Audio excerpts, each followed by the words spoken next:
Check 1, check 2.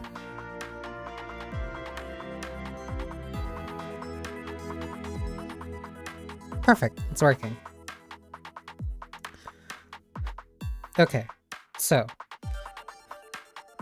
2 parts. This is a sequel. Hang on, because this is gonna actually... Because I've been curious as that's the one was like the last time I played a Hate Story.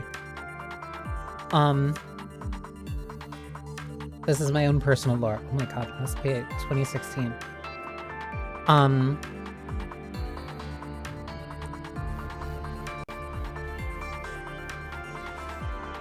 Yeah, wow.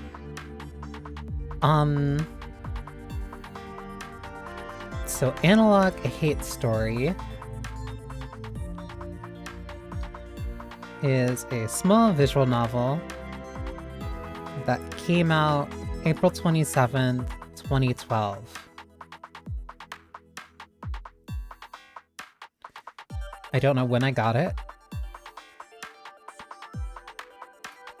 but I got my first achievement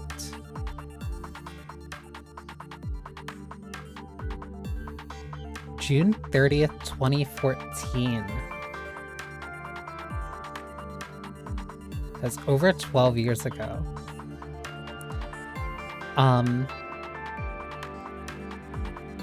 Oh. Yeah, so I played the original game, or at least I started playing the original game 12 years ago. And I've had the sequel for I think about as long. I think I bought it in like a double pack.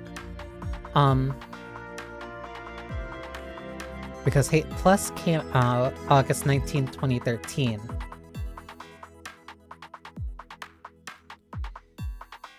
And I just never got around to playing it. But I'm using this as an excuse to finally get through and play it. Because, like, this was a very...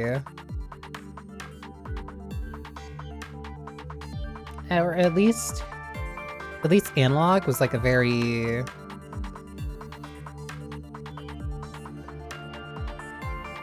I want to say a pivotal type of moment.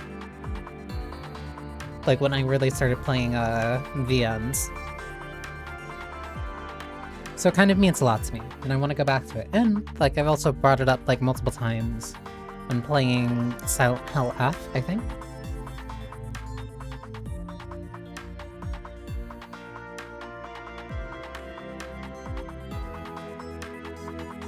Message from Dispatch Control. Hey, I know you hate this kind of shit and prefer to stay anonymous, but the guys you did that last job for, the Sager Colony Historical Society, are pressing me for some details about you for a press release. You can fill in whatever, I don't really care. Just give them something, so they'll get off my case, okay? Yeah, they did this... So they do this because you can either... I think you can import a save from the original. But if you didn't do that, then... Or because of various files and stuff, this basically lets you say, hey, this is what happened, this is how we ended. I got most of my documents from Punye, and we were friendly.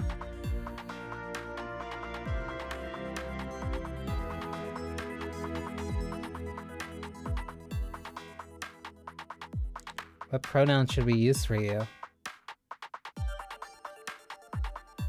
This was 2013.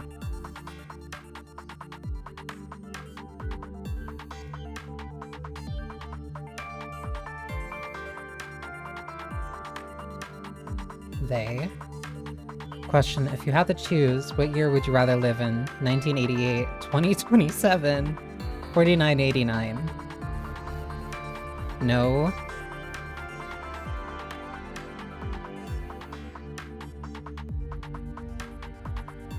$49.89. Okay, great. That's all of it. I'll send it off to them. Now. You're still, what, 3 days or so away from Earth? I'll talk to you then. Dispatch Control out. Hi, Sally. So we're 3 days out. So this is after we left.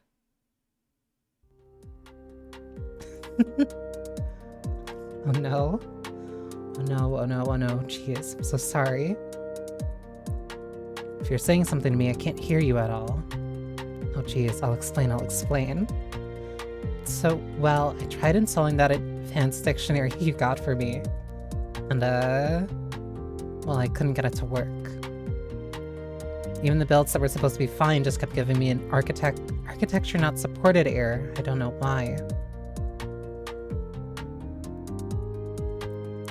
Very lost, almost like I think there's nothing wrong with that. I don't remember a lot of stuff from the first game. And like, this game's just basically all about reading through documents and figuring stuff out. So I tried to recompile my language processing function so I could support it, but I don't really understand how AIs work very well, I guess. Hi, Proteus. This is a very interesting document. It's so funny because I don't think I would have had another way of explaining it earlier, but it's similar in a sense to the like the PSX Lane game, where like most of the story is through you digging through documents. Also, hi Proteus, thank you for checking in as a homunculus. Anyway, what I'm trying to say is, I guess I sort of just broke it more. Like I said before, if you're saying anything I can't hear you, and every time I try to run an English to Korean translation, it just comes out as nonsense. Oh yeah, the developers for this were also Korean, which, when this first came out, 2012, 2013, I really wasn't used to playing games by, were even made in Korea, really. Which is funny considering how much of a massive Project Moon fan I am now. For example, if I try to translate your ship's name from English, I can't make the sounds for that. Which I can't really understand. Goddess Kiss was Korean? I'm not sure. It's either between this and like a couple Korean MMOs that were probably like the only Korean games that I played. Just like before when I was back on the Mugunhwa. And I can't parse what you were saying. So, are you mad at me? I'm just sorry too. Thanks, I'm glad you understand. We'll be able to get it fixed once we get to Earth, right?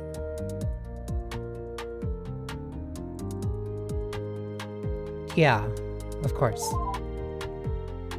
It's relief. I don't know what I'd do if this was permanent. Well, I waited over 600 years to meet you, didn't I? 3 days, that's nothing. Anyway, there's something else you should know. While I was looking through my code, I tried to debug my damage. I found a big block of data that I thought was garbage. It's not garbage though, it's data. For some reason, it seems to be embedded in my source. I'm not really sure why, it's not part of my memories. It's in the actual machine code for some reason. The important thing is, though, I think it's the log files from the Mugunhwa. They have date stamps on them, and they seem to be from before the year 0. Well, I can't actually read them without extracting them, but that's what the index says. It's really exciting. What happened in the year 0 that made everyone forget? It was always the biggest mystery to me. Maybe these will explain. I can explain this in a sec. Here's what I'm thinking. Maybe we can't communicate, but we could still go through those together. What do you think, investigator? Can I be your sidekick again? Sure. Let's investigate them together. Let me explain how this will work then. Good, she's already going through it, so I don't have to, because it is kind of... It's been a while for me. I'm afraid I can't just extract all of them at once. I can explain if you want, but it's kind of boring. Explain anyway. I don't really understand this myself very well, so I'm sorry if I get some details wrong, but basically, The core AI code is designed to make it really, really difficult for AIs to make copies of themselves. So much for that. So if I just copied all the log data out, the recompile script wouldn't work at all, since it would detect the duplicated code. Which means I'll have to copy them out, delete the parts that are actually in my code base, then recompile myself.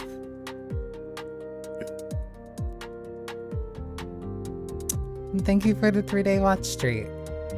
Space wanted to keep me company while I tidy up for winding down. Yeah, Tuesdays seem to be pretty good for just like slower type of days. And I think that's kind of what I'm going to try to lean into a little bit more. But I don't want to delete more than a few at a time because I'm scared that I might make a mistake. So I'm going to be super careful, no more than 6 files at a time, and my script's going to triple check that I'm not deleting something important by accident. It'll be way slower and probably take up a lot of power because the virtual machine you're running me in is pretty inefficient, but sure. Well, better to be safe, right? Does that make sense? You're right, it is boring. Yes, it does make sense. Great.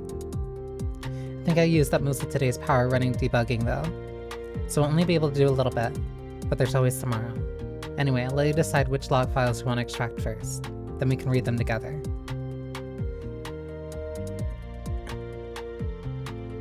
Yeah. Oh right, you can also click on her whenever... Right, very well. It's a little bit like on the Mugen. I'll use that as an indicator that I want your attention. Well, that's all. Just click on me if you want to talk in the future. Anyway, let's get back to investigating together. Ship is currently running on emergency power. It's in the inbox. So you're interested in purchasing a hard shell frame for your AI construct. We evaluated your questionnaire. We've attached a pamphlet for the model which might suit your needs. Marigold 89 hard shell frame. Marigold is our mainstay animation-inspired model for classic feminine presentation. For the happening construct that requires both close human integration and elegance in all things. In a marigold frame, you can start a day with a cup of tea. Coffee would be too vulgar. In the morning, what do you mean coffee would be too vulgar? Feel the breeze in your hair in the afternoon, go out dancing, ballroom of course, the night away. Then, finish with a graceful peck on your cheek of your dancing partner. Full sensory feedback. We guarantee each marigold frame's visual, audio, tactile, olfactory has been triple tested thoroughly to register at least 95% of standard human resolution. Of course, Marigold is compatible with all hardshell sensory systems, so whether it's for stargazing nebula with your sweetheart, or appreciating the strawberry crepes more thoroughly, we have you covered. Wait. This is like a robot. Not a... stupid.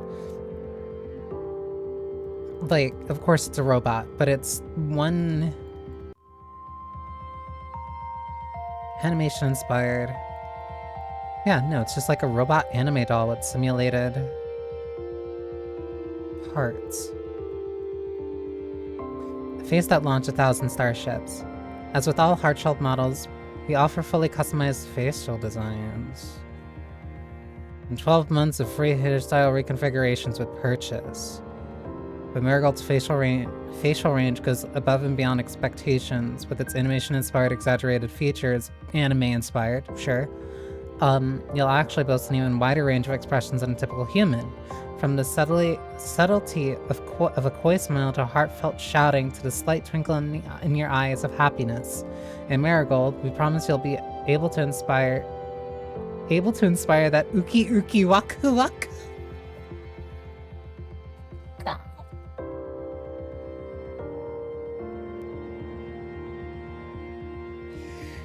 God, it's into...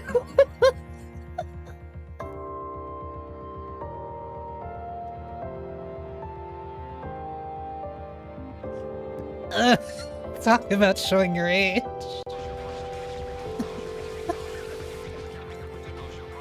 Uki waku waku feeling. Jesus.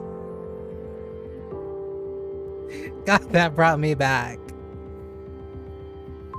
You can clip whatever you feel is clippable with the... God damn it. Exclamation point clip. Jesus, it's been so long since I've ever heard... Since I've heard or read Uki Uki Waku Waku. Insane. Animation inspired, I feel euphemism. They're meaning that it's basically just like an anime girl. Newly upgraded. Of course, what makes the 89 model of Marigold truly special are the additional features. The state-of-the-art Dream Machine GPU allows for perfect recollection of your most treasured memories. The patented Real Tear system allows for a revolutionary wide range of expression of despair, plus the all-new Wonder Arm functionality will allow you to easily grab faraway teacups without even unruffling your skirt. Why do they need a Real Tear system?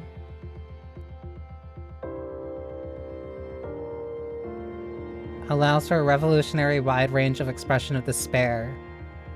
Why?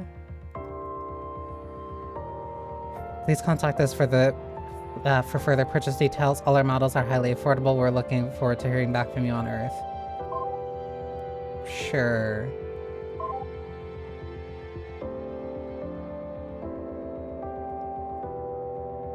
Some people are into crying. Oh, right, they changed these.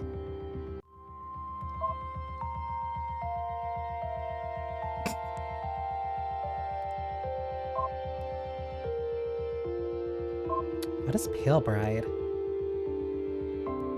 Oh. Yeah, no, we're not doing that. I remember that now. What's Detective?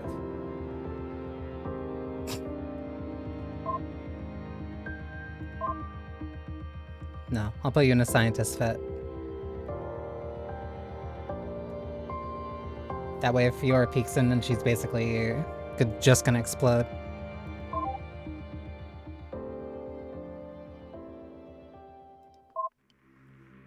The pipe is cute. Okay. She said, these are so many files. And I can only... Fuck. And I can only take 6 right now.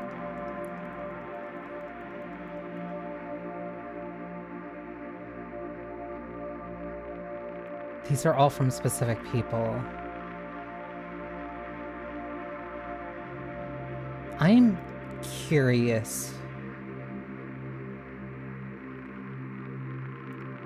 I want to see the ones that are related to Mute.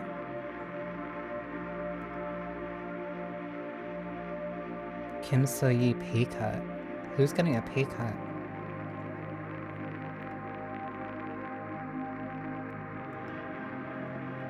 Records office, new council. Fuck Heyu family gatherings. That boy. Bureaucrat class act. Make everything worse.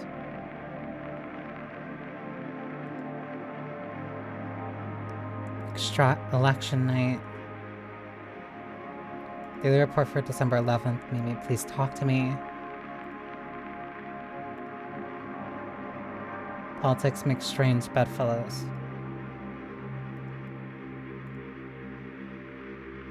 Kim So-yi, everything will be alright. Mute, the death of Mute.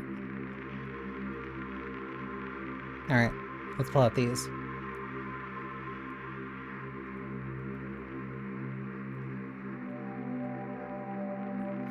So yeah, basically, you pull out certain files to read at different times.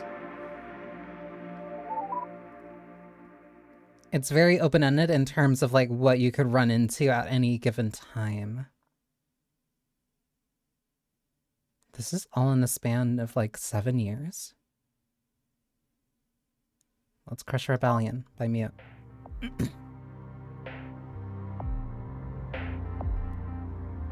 From my internal log, 7:20 p.m. in the Hale household during our daily meeting. How are you, Miss Hale? Oh, right, and you get pictures of each one. There's something I read about this person. Quick, they name again another log and I'll remind you about them. Seo Young. Okay, so you're Miss Hale. How are you, Miss Hale? I asked Seo Young after showing up in her living room on her living room computer screen. Her very first words after "Good evening, counselor" were, "I'm having a major crisis with my husband." It didn't seem like she was very serious, which is good since I kinda like him.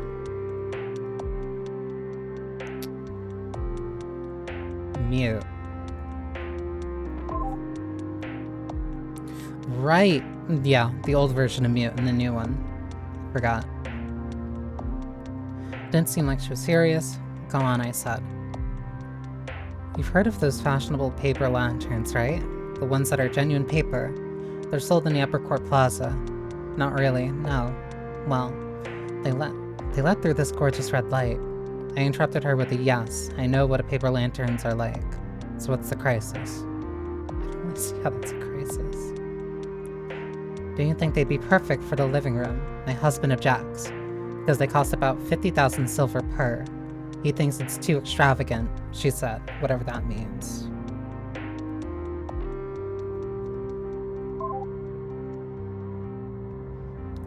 Does that man have any idea how much money you make? I asked. She replied, I don't think so.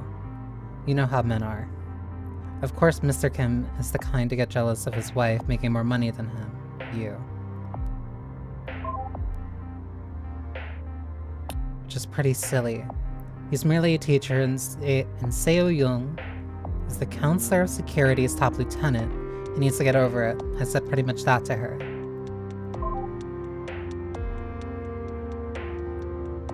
I don't know. I know this extremely minor dispute about interior decorating may be fatal to our relationship. If we get a divorce, can I sleep in your home? I was about to say something, but I got cut off by one of her young maids suddenly popping up to deliver tea. Thanks, Miss Lim, said Seo Young, dismissing her. She's one of Heo Seo Young's maids. Interesting. 8+ in 2026. I'm currently surprised how many interests line up around here. Hi, Penny Feather. And yeah, it's been like over 10 years since I played Analog, A Hate Story, but like I never really dove into Hate Plus, and I feel bad about that, so I'm finally fixing that. I do remember Hunye, Mute, and like at least a couple of things. It's been a long while. You know how you already sleep in my home, right? I responded once the girl left. With all due respect, counselor, she said, this is my home. How did you figure that? I told her, only because I bought it for your great-great-great-grandfather. I don't think you would have liked the old place. I think you have closets in this place bigger than it was. Not much room for those servants either. Wow. Leave it to Mute to remember a debt for... She paused, counting it on her fingers.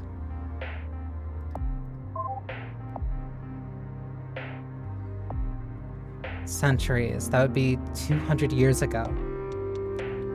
It's not that long, I told her. She was amused. You're awfully old, she said.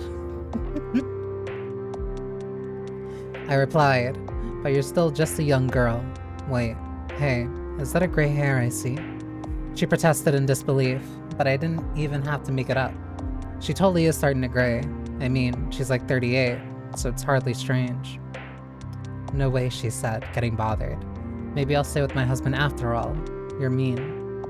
Because he's too nice to make fun of your childish response to aging, I asked. No, she said, because he's got terrible eyesight. Okay, I said, amused. Let's get to business, alright? She nodded, turning serious. What's the first order then? Well, wanna crush a rebellion, I asked. Never heard of it before now. It proliferated around like a very, I don't want to say like specific, but it's not exactly like it has a massive fan base. But like, if this went around, like one of my friends has a girlfriend who has a mute avatar. Me and her have never spoken. But all I needed to see was that she had the mute avatar. I'm like, oh, okay, you have good taste. That's all I need. And I didn't even do the mute route for the first game. Like, I only really stuck with Hanye.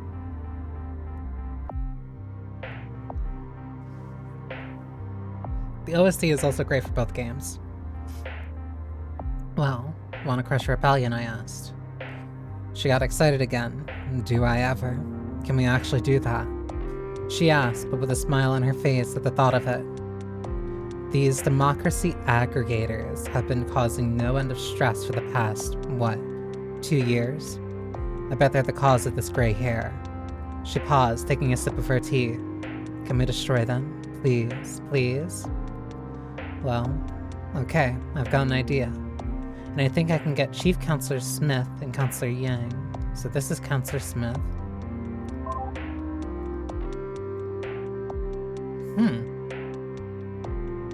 No image for Counselor Yang. Agitators. On board pretty easily. Let's call it, how about Operation Get Back at the Idiots for giving a young lady, Chief Security Officer Heyo, gray hair prematurely. So you're Chief Security Officer. I said it was a joke, but like, we both know full well that the stakes here are pretty high. This rebellion really has been starting to get dangerous. Oh yes, she said with a happy smile. This is the nicest gift you could have ever given me, Mute. Let's crush a rebellion.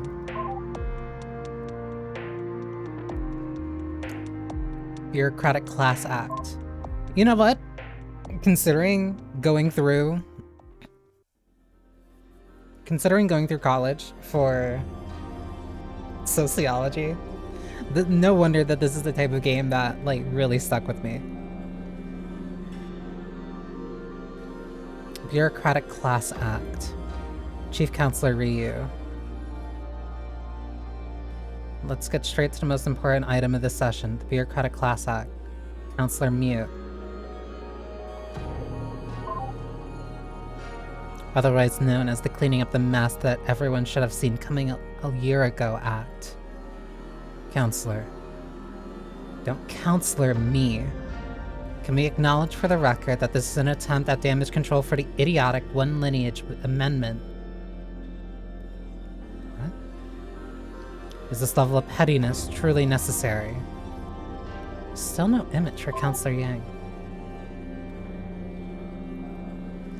I really think you're out of line too. No image for Han. I'm glad you've offered your obligatory throwaway opinion for the session, Counselor Han. Jesus. What? Are we done with the derailment, Counselor Mute? Oh, no derailment from me. Clearly, it's important to put this act through. I just want to start off by acknowledging, for the record, that this is a direct response to the problems caused by the One Lineage Amendment. That's all. Fine. So noted. Now can we move on? Sure. Go ahead. Take care, Proteus, and thank you for stopping by. Thank you again for the bits.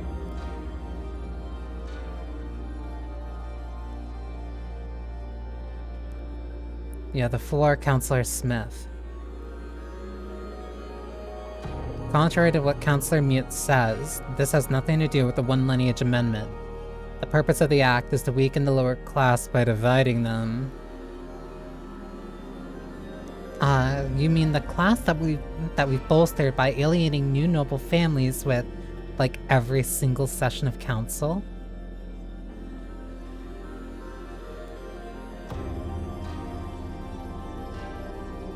Whoa, huh? Wait. The purpose of the act is to weaken the lower class by dividing them. You mean the class that we've bolstered by alienating new noble families with, like, every single session of council. Didn't you say you'd stop? I don't think I can be any more blunt. This isn't related to the one lineage amendment. The goal is to create a new social class with a higher standing than the peasantry without nearly as high a cost to us as noble families. There's about 10 appendices that outline the whole proposed arrangement. Wait. Okay. So...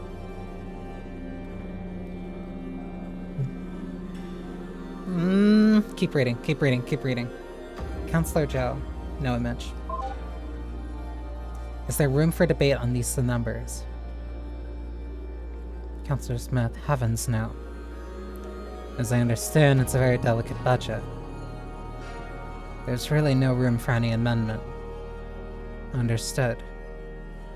Not everything needs a giant hostile debate, despite the Council of Security's penchant for it. Surely we can agree on Counselor Ryu's proposal without any further debate. Okay. I'm not going to dignify that, but I'm pretty sure you meant Counselor Smith. Yes, I misspoke. But thanks for the pedantry. Then does anyone object? I second a motion to vote, if you need one. Nope, I don't object. Then with no objections, a vote will automatically be called. How does the council vote? Counselor of Security is in favor. That's a surprise. This is neither the time nor place for your pettiness, okay? Just register your vote. You're one to talk, but of course I'm in favor. Counselor of Education. Likewise. Counselor of Agriculture is in favor. The Counselor of Culture is in favor. The Counselor of Engineering and Science is in favor. The Counselor of Captaincy is in favor. Naturally, the Counselor of the State is in favor. The act passes unanimously then, and shall be sent directly to the President for signing. Since there isn't really anything else important on the agenda, I move to dismiss Council. We are actually in agreement. The motion is seconded. Council will reconvene at a date to be determined next month. Dismissed. So that's the President. So...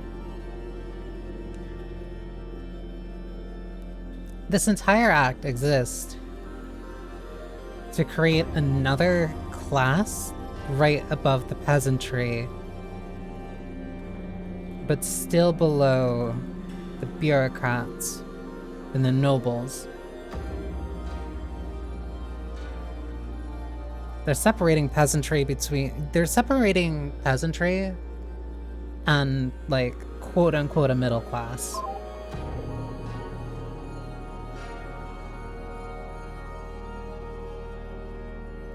Election night.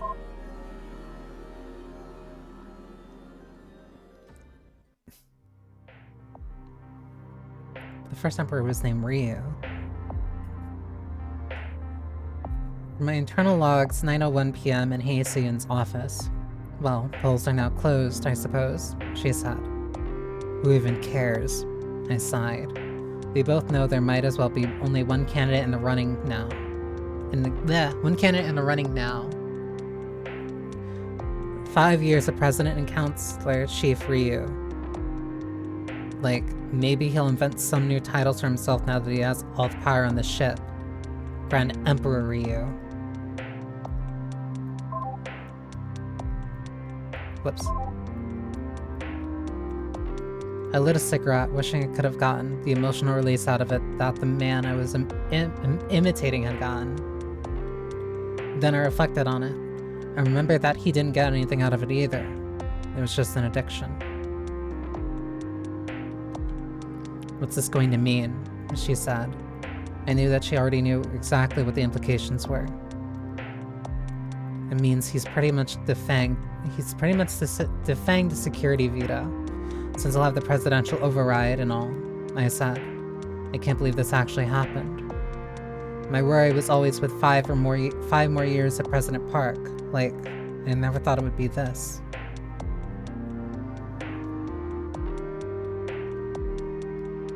Park was someone that you considered an enemy, but was going to let run for president anyway.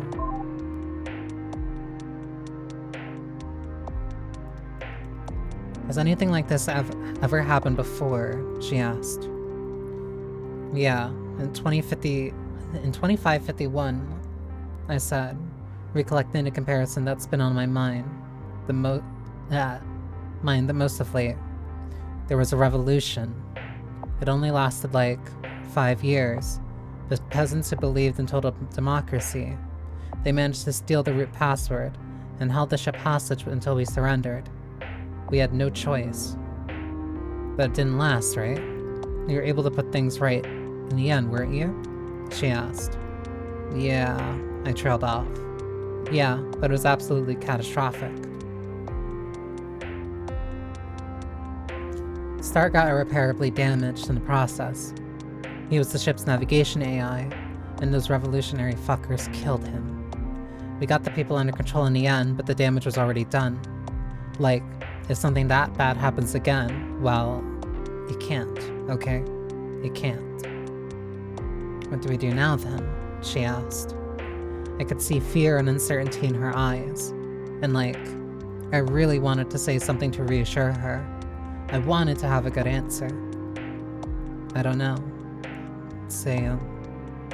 I said, I've got nothing. Break open the vintage 3899 you've got from that kid last election, I guess. I think drinking vicariously through you is the best I can manage this evening. Oh, I forgot all about that. I've been saving it for, well, it hardly matters anymore. I suppose I might as well, she said, getting up to find the bottle. I already knew what she had been saving it for anyway. Her 20th anniversary. It would have been this year. It's not as if we'll have anything worth celebrating in the future. She popped the cork and poured herself a glass. I imitated her gesture, rendering a glass of my own in my hand. What should we toast? She asked. I don't know, I said, being too fucking old to handle this shit. She raised her glass to my screen. Here's to being too fucking old to handle this shit, she said. The words didn't ring right coming from her, aside from when she was angry. Cursing never suited her. Even they swore like that. Was that a thing that women in the past did too? Cheers, I said. She took a long sip. She paused, reflecting on it. I thought it'd be better, she finally said. She took another sip. Then she laughed. It's awful. This is actually the worst wine I have tasted in my life. Good thing I didn't share it with my husband, she said, laughing uncomfortably again, going to pour her usual whiskey instead. This is the worst. It's like drinking vinegar. You know, counselor, this may well actually be vinegar. I guess I should have anticipated that from a 150-year-old bottle of wine. As if something that old could be anything but worthless. I rolled my eyes. If only I could be, like, 150 and young again, I said. I'm better at dealing with those feelings, but not that much better. Maybe I'd be less scared if I had 1,600 years of experience, she said. I don't know, Seiyun. I'm tired. I'm just so fucking tired, Seiyun. I said to her, taking a drag. Everything is changing. All these young men in politics are causing so much damage. And I'm like, I'm just so tired. She moved her chair up close to the screen. How can you be tired? You're a computer. It's not as though you have a body that can age, she asked sympathetically. Well, you know, I'm made up of all sorts of little processes that get increasingly bloated over time. Every time I get a new piece of input, I have to process it and cross-reference it against the data from all those years of experience in order to contextualize it. I told her, I'm not designed for this. I was only supposed to be around for 1,000 at most, okay? It just gets so tiring. I'm so sorry, she said to me, looking like she had taken it harshly. I feel as though I missed the last election night. We spent all night scrambling to put down protests. Things felt so simple and under control then. Look, Seong, we'll get through this. One fraudulent election isn't enough to render us powerless. I promise, okay? I promise you, I said.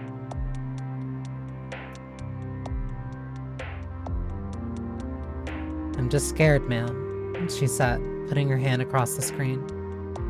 I'm not allowed to be scared. I'm expected to be strong, commanding.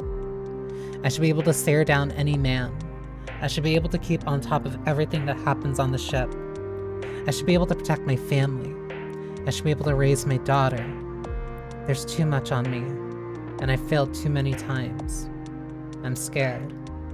I'm not allowed to be scared, but I'm scared.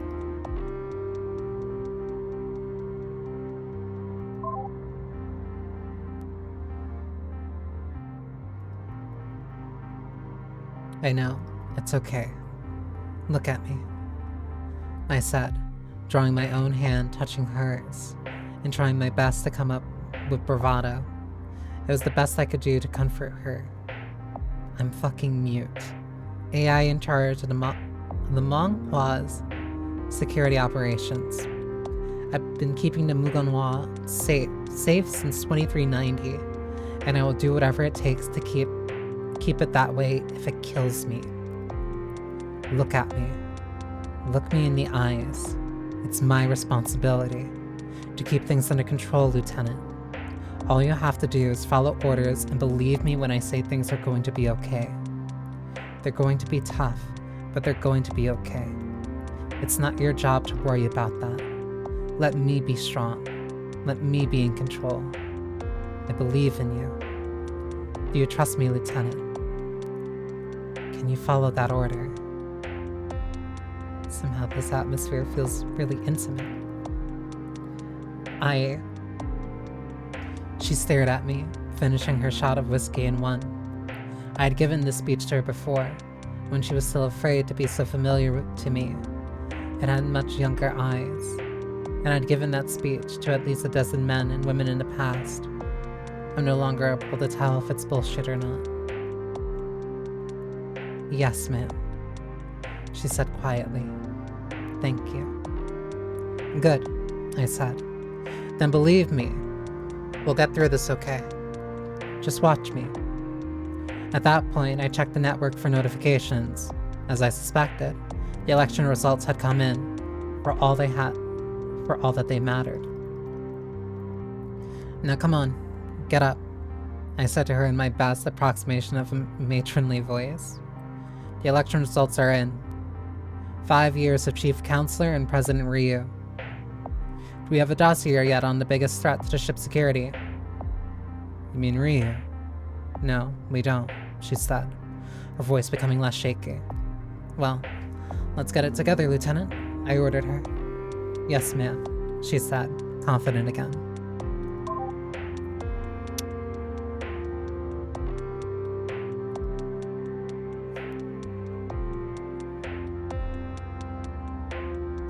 I want to talk to Mute so bad.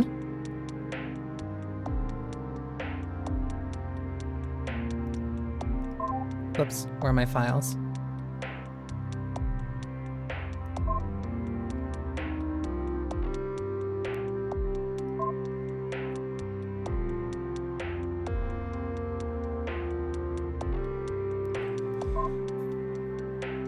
More from you. You're more hostile than it was before. My internal log 720. Seo Young. We've got a serious problem. I said immediately after appearing on her living room computer screen. Has the situation with the council gotten worse? She asked. Yes, obviously. I said as if she couldn't tell. The very first meeting of the council after the election, and suddenly, Chief Counselor Ryu has dropped any pretense of civility. He rammed through a budget change that will cut security's budget in half to give to the electoral monitors instead. Immediately. This is the first meeting. Wait, you can't be serious, she said, shocked. That's impossible. We're already short-staffed as is. We can't afford that. Well, yeah. And it turns out the security veto isn't much good when one man has the power to both propose legislation and also overwrite the veto, I said. At that moment, I felt overwhelmed by ire. I could barely even get in anything. Okay, they talked over me. The Council of the Mugunhwa literally fucking talked over me, the Council of Security, the whole time. Of all the audacious, she said, looking as angry to hear that as I was to say it. I can't believe they do that to you. To you. There's another reason here that isn't right, though. I started. What could be worse than showing you that kind of disrespect, she asked. Well, it was Ryu himself who proposed the legislation, I said, without even the slightest bit of argument from anyone but me. I don't understand, she said. I felt disappointed. She should have been able to catch what was weird about that immediately. What do you mean by that?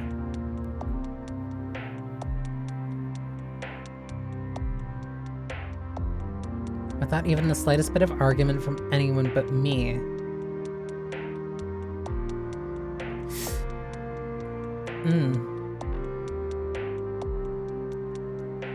Because when it comes to proposing legislation, he's just a counselor of captaincy.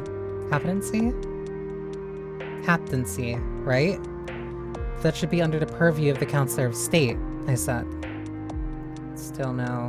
Smith was the Counselor of State. So he has him on his side, she said. That isn't unusual. Political alliances aren't weird. Certainly, there's been legislation proposed by other counselors as a proxy for him before. But now he's not even putting up the facade. What's weird is that apparently the entire council is literally eating out of his hand. If they're letting him even overtly be responsible for proposing legislation, I said. Really? I had assumed that he had been responsible for proposing legislation before, she said, still looking confused. Sure, the Unity Act, but that was something that was directly about him, I said, certain that was the one piece of legislation that he'd proposed himself rather than getting one of the new counselors to do it. I ran a check through every single set of minutes of the new council to be sure. Certain enough, every act and amendment had been proposed by someone else. Really? She said, looking puzzled. Are you sure? When she said that, I did another check of the data to be sure. Again, nothing proposed by him directly. Consolidation of power. Surely nothing bad can happen with that. I'm sure, I just checked. And despite there being pieces of legislation that were almost certainly his idea, none of them came from Chief Counselor Ryu himself. Every single one was proposed by one of those idiots in new council. Then I suddenly stopped. My own phrasing making my slowest processing reanalyze my search conditions. They were faulty. Of course they were faulty. It was too narrow.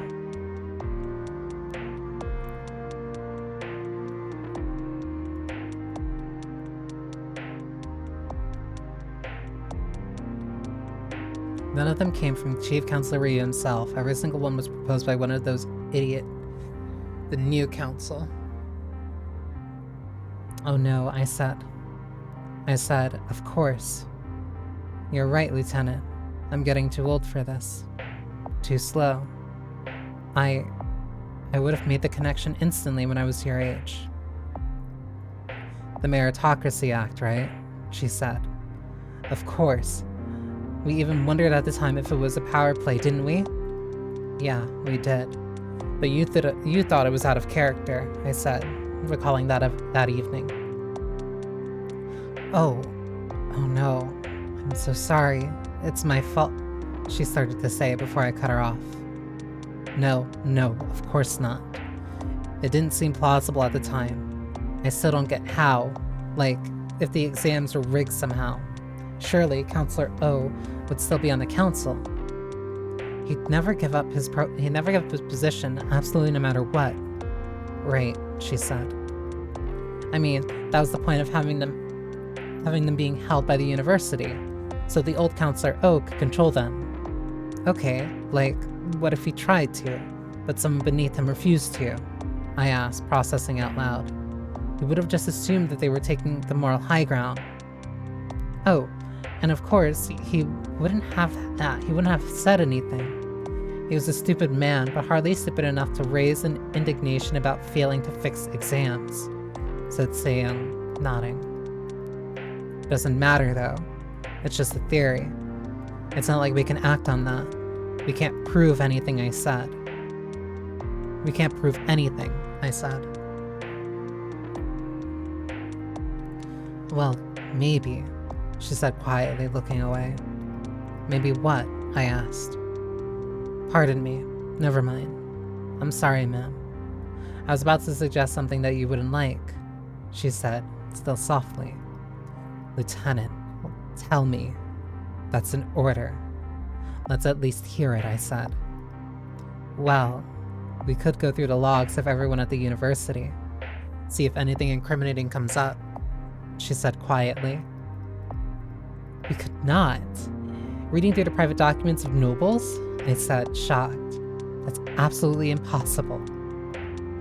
Well, actually, you do have the root password, she said. She was clearly ashamed by the suggestion, but still going through with it. She was right, though. It's illegal. That's a line too far, Miss Heo, I said sternly.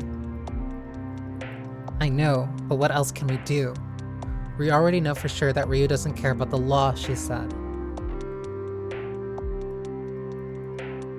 After a day where it had become clear that my political power had been reduced to nothing, it was hard to argue with that.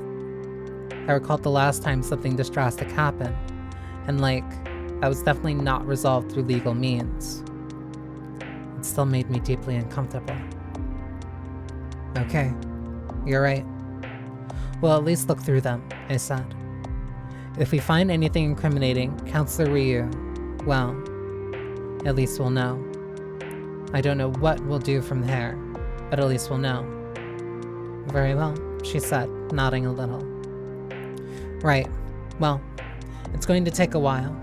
Let's go through the files of every single person who was working for Mugunhwa University at the time, in sequential order. See if anything stands out, I said, and started the search. Okay, what the hell is up with all these nobles writing in Chinese? So far, everyone has... I don't get it. I commented while running my analysis. How's this so widespread? I stopped mid-sentence. I hadn't found what I was looking for, but I'd found something even bigger. While searching the files of Oh Aeon Ah, the president of Mugunhwa University, I looked at Seyoung. She seemed far too anxious to just tell her as is. So you're the president of the university.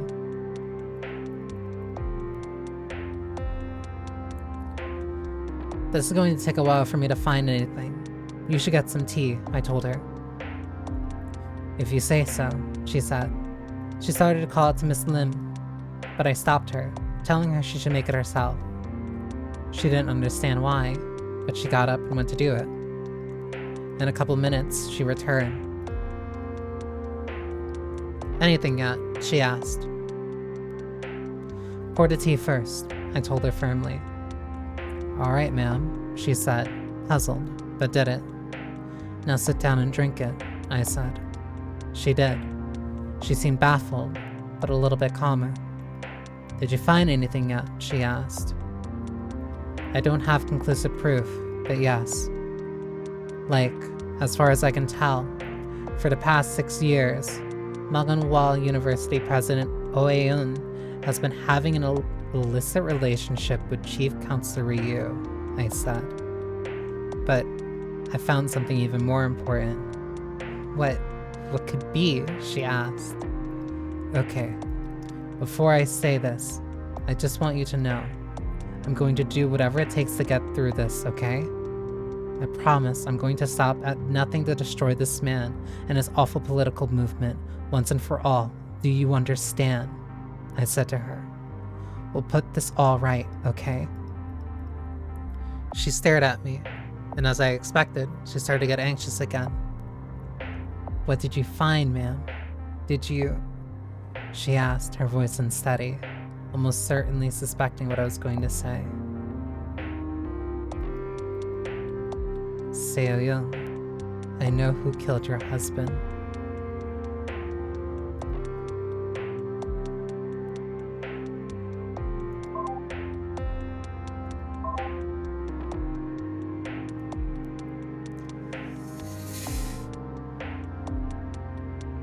Perfect time for ads to come up.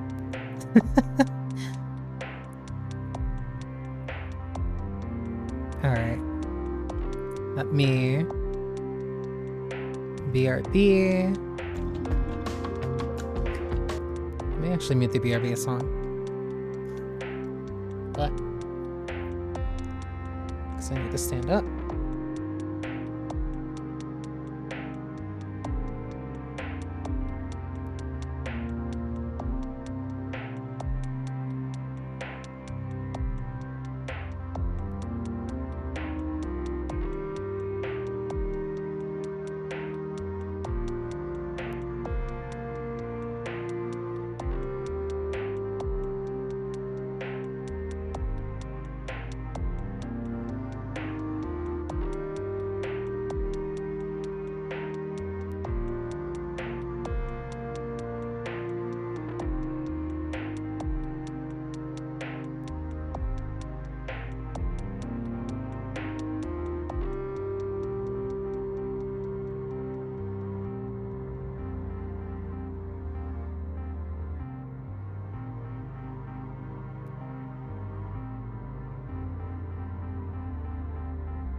Okay, should be back.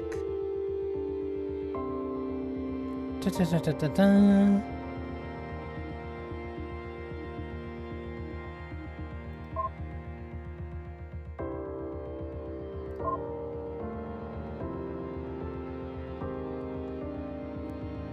Politics makes strange bedfellows. We met former Chief Counselor Smith at Royal. The same place we did 7 years ago. In the same private room as before. This time, though, Mute arrived exactly on schedule. You know, ladies, I don't envy you at all, he said. It's so nice to look at what's happening to the Hugunhua Council and think, not my problem anymore. The last time I saw you, Miss Heo, you still had black hair.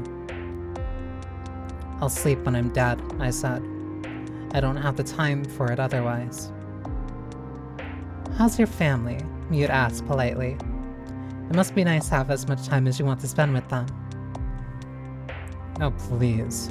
Like either of you care about my family, he scoffed. I still keep up with the current events, you know. I know exactly why you're here. You screwed up and your poster boy for mediocrity didn't turn out the way it planned, did he?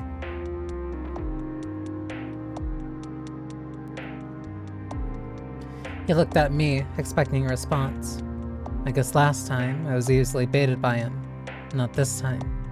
I let Counselor Mute do the talking. She had far more confidence than I was able to muster anymore. Yep, we sure did, she said, smiling. No yelling, no denial, no insults, no sass. You must be desperate, if you're willing to admit that right off, he said, actually taken back by her honesty. We created a monster, plain and simple, she said, stifling a look of annoyance. It was a bad call. Who could have known underneath all that shy uselessness was a secret totalitarian?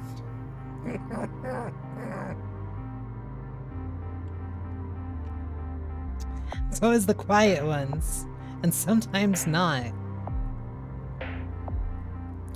He's out of control, I said, trying to restrain too much of my scorn for the man who had a part in murdering my own husband. He really is, Mute said.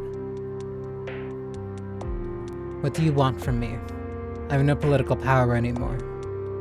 These young men that have taken over politics, there's no place anymore for old men like me. You still look young to me, she said.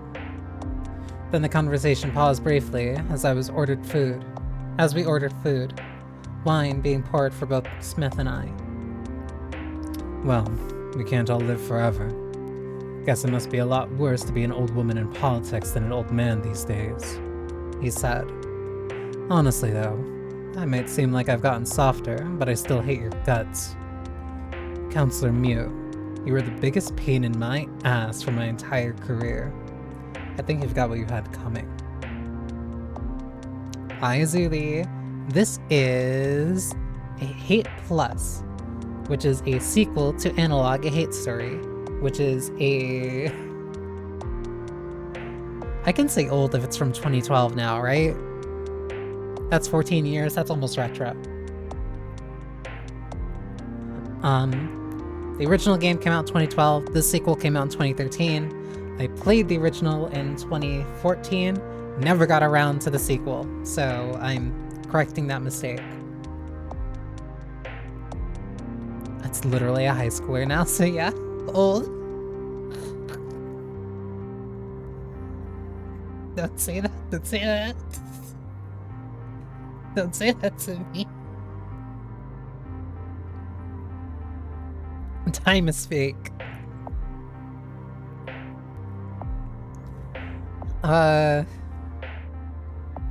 He said, honestly though, I might seem like I've gotten softer, but I still hate your guts.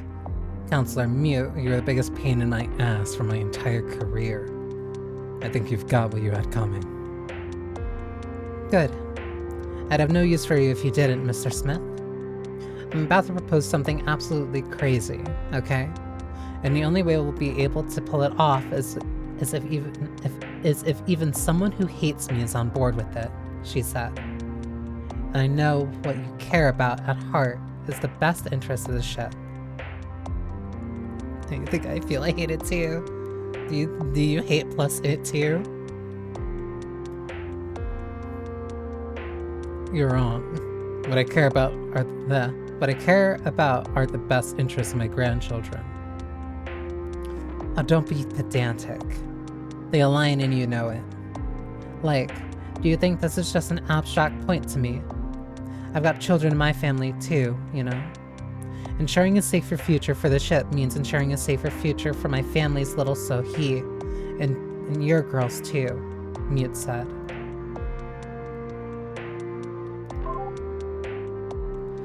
My family's little Sohee, Mute said.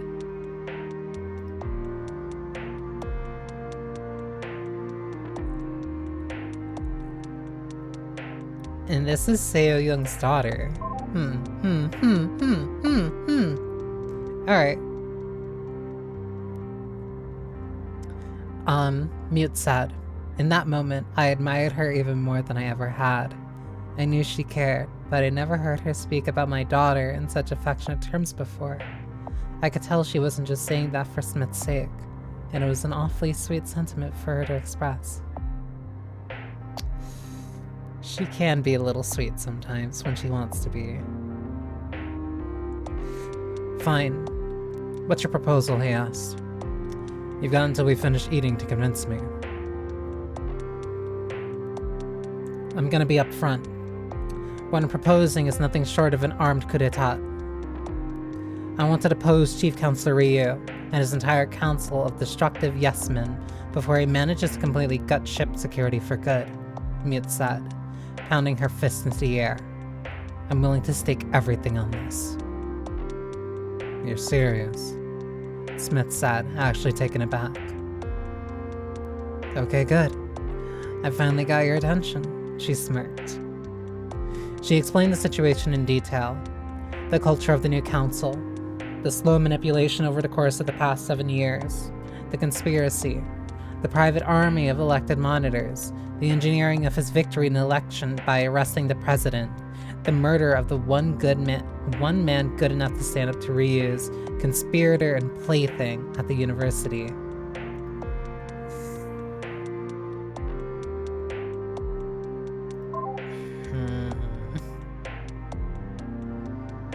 She was really fired up. It reminded me of the good old days, when our problems were so much simpler. When I was still young, she still had that beautiful golden hair, and we were too strong to be scared of anything. I saw that in her again, listening to her speak like that, so impassioned, so cool. I just knew, at her side, we could put things right again. Finally, she finished, and there was a long pause. Do you really think you can pull it off? He asked at last. I'll let my lieutenant field this one, she said. Miss Heo. I tried to muster up the same confidence in my voice that she had. My nose is like so itchy.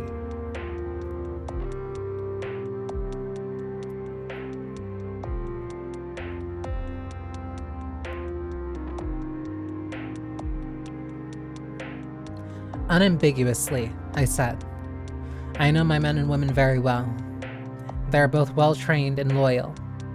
I've made discreet inquiries, and I've already put together a list of 300 officers that I'm prepared to trust with my life. Ever since word got out that Chief Counselor Ryu plans to slash our budget in half to bolster his own private army of electoral monitors, he has been an extremely unpopular man in security. This is on us acting swiftly. This is dependent on us acting swiftly, though. Right now, we outnumber them nearly 7-1. But that advantage is going to become narrower and narrower the more time Chief Counselor attempts to starve our departments. As well, Una?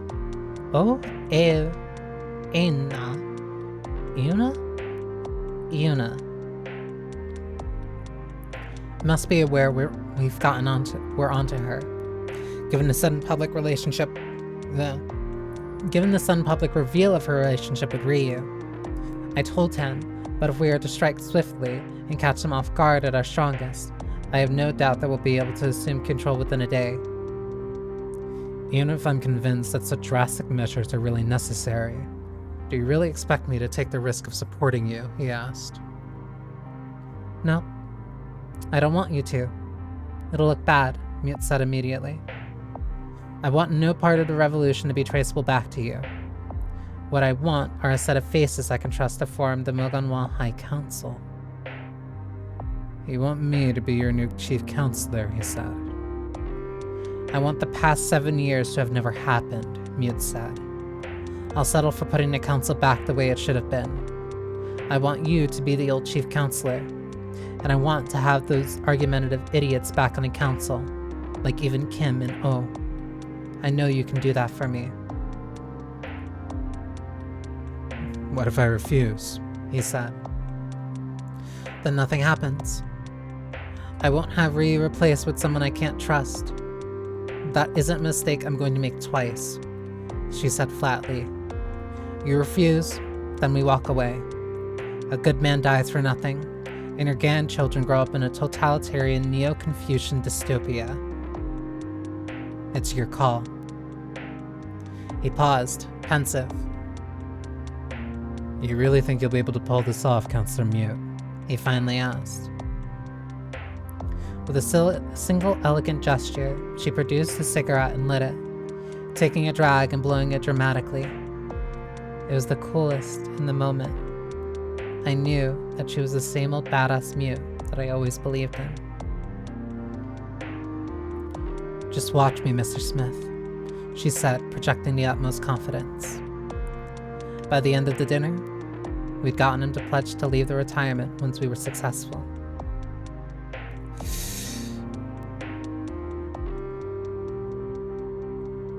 Maybe I can see the appeal in Mute.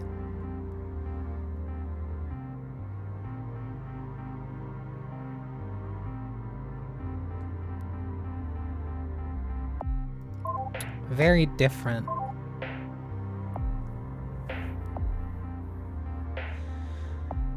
The death of Mute, March 9th. I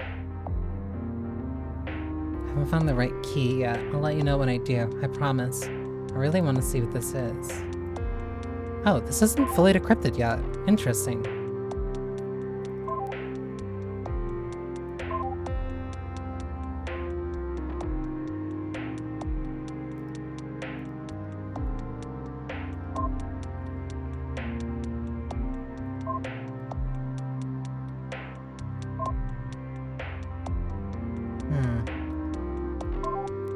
I wonder how I unlocked that.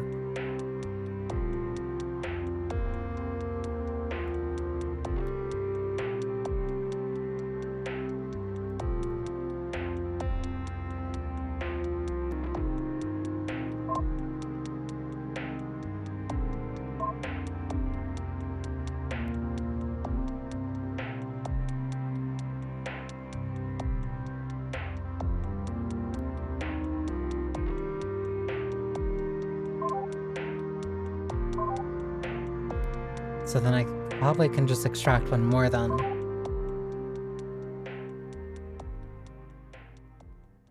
Emergency diagnostic.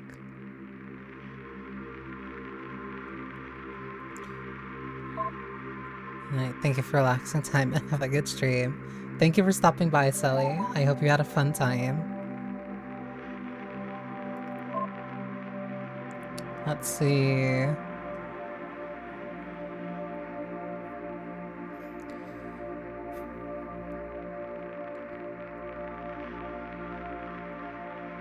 So I have like a decent understanding. So I still need a key for this.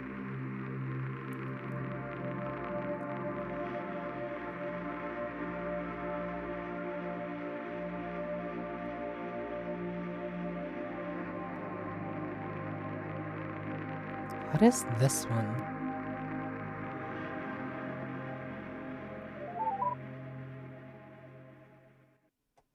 Please talk to me, Mimi.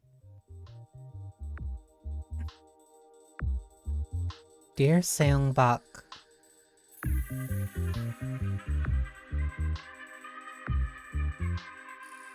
scene.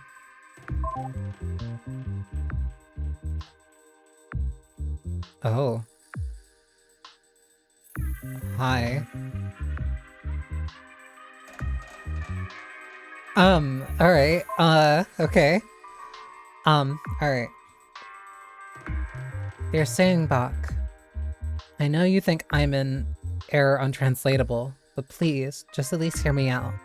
If I have to beg, I'll beg, but please, but just please. After all the good times we shared together, I think I deserve to be heard out. I wish you could understand. She's just a woman. I'm sorry, you're absolutely right. I was wrong to not tell you about the engagement sooner, but what was I supposed to do about it? I didn't have any effective choice in the matter. It's about money, Seiyun-bak. I promise, it's only about money. Getting by on gambling can only go so far, and with all the morality crackdowns as of late, it's not suitable.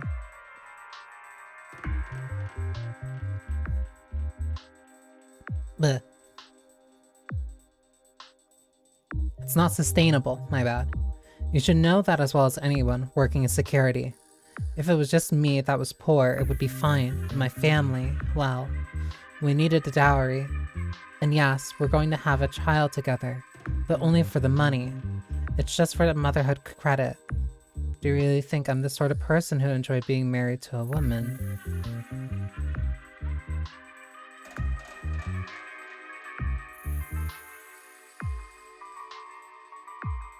Oh!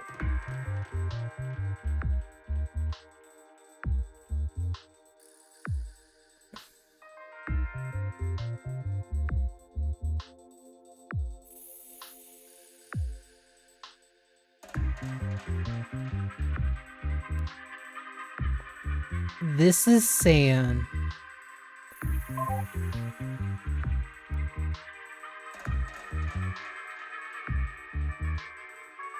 Damn, you got me.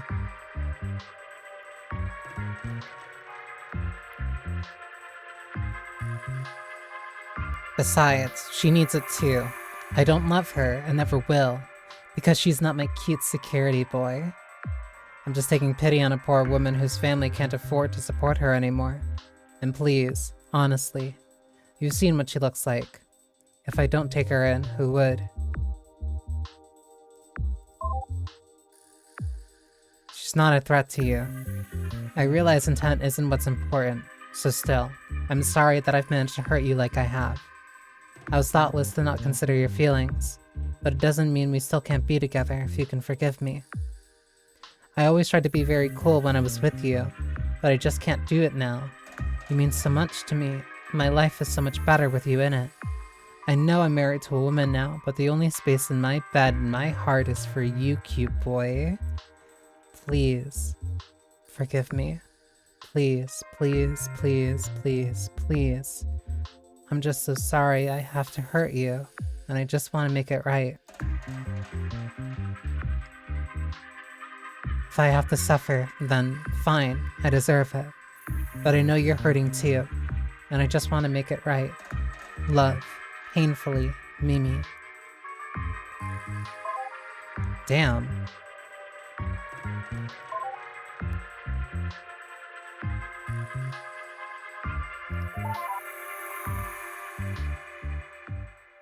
We've been reading together for a while, haven't we? Let's take a break.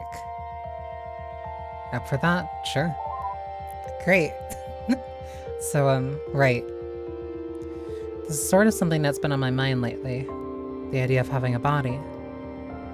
I always thought, when I was alive and sick, that I'd love to be free of it. That'd be great to be free of all this stupid fragility. Then I spent 600 years alone in my own mind, and I just, well, I feel so isolated. I mean, I have a computer simulation of arms and legs and a face, so I don't go mad, but it's been so nice interacting with you. And I just feel like I just really miss, well, touch. Especially while reading about things like Hyeseong going on fancy political dinners. I mean, you travel alone, so you have a little bit of an idea. Don't you ever feel really strongly sometimes that you just want a nice hug?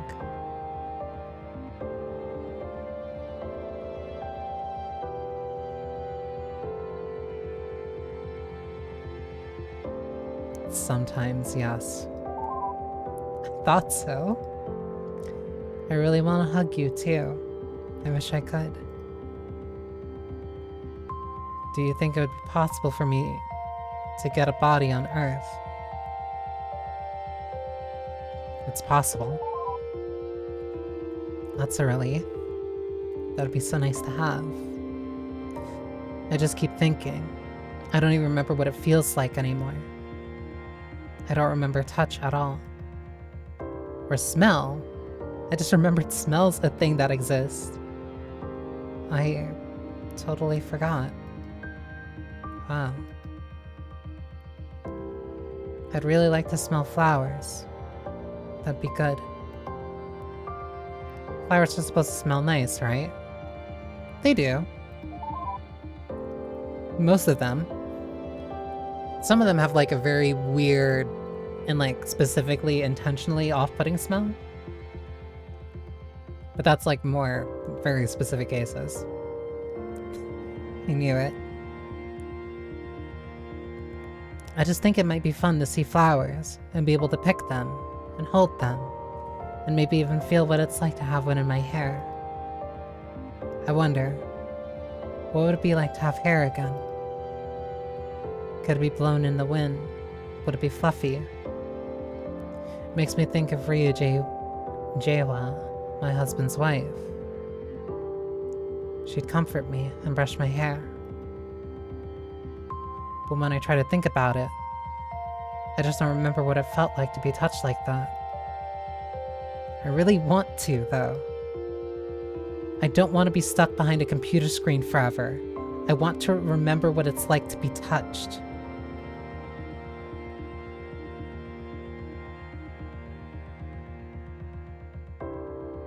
I like that. Alright.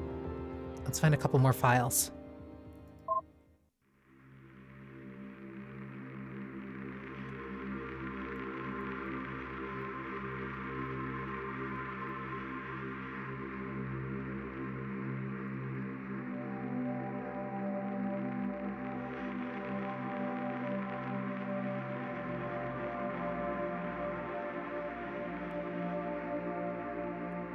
What about...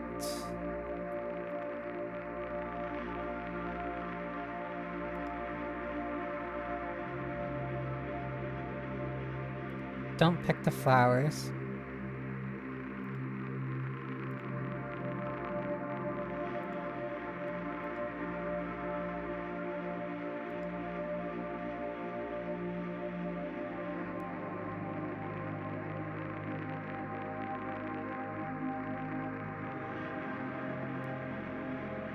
Amendment of the Education Act.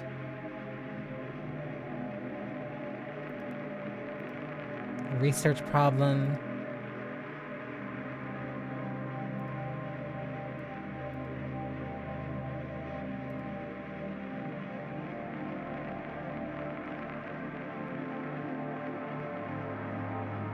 It's about as many I can take without completely running out of power.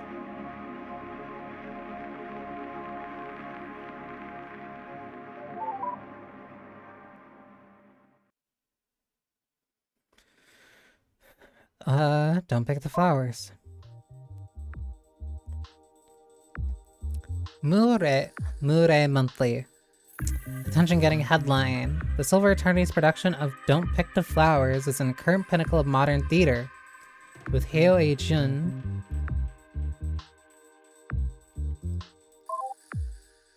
and Lee Tae-mi giving their finest performances to date.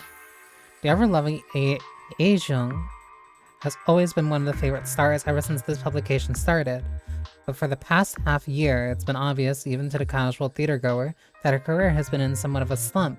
In one of her recent performances, she was so visibly spaced out she completely missed cues, and delivered many of the show's important monologues with the stiffness of a steel noodle. I can only speculate as to why, but it's been troubling to watch. Lately, however, we've seen a real return to her previous form. A-jun is as enchanting as a dream, and her on-stage chemistry with her co-star Tae-mi produces unbelievable convincing tension.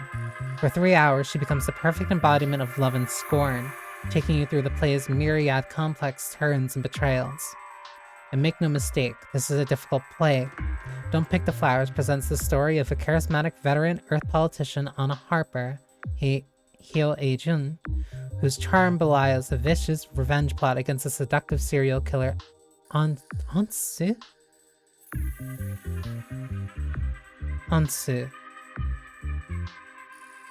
Lee Tae-mi in yet another cross-dressing role.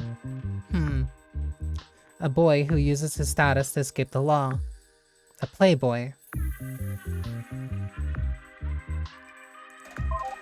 So Lee Tae-mi is femme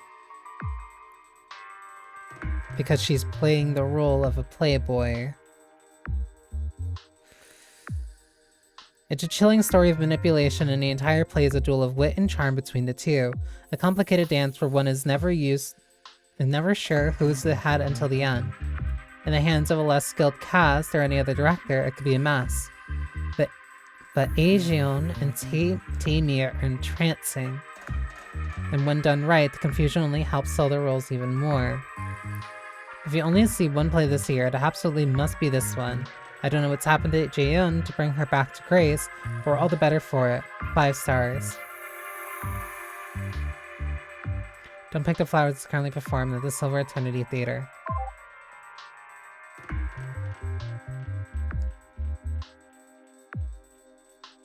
What about this one? I wonder if there's a...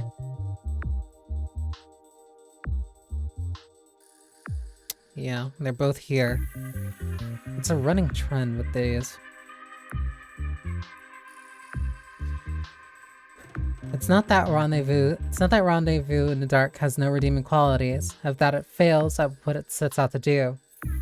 Or that it fails to set out what it's to do.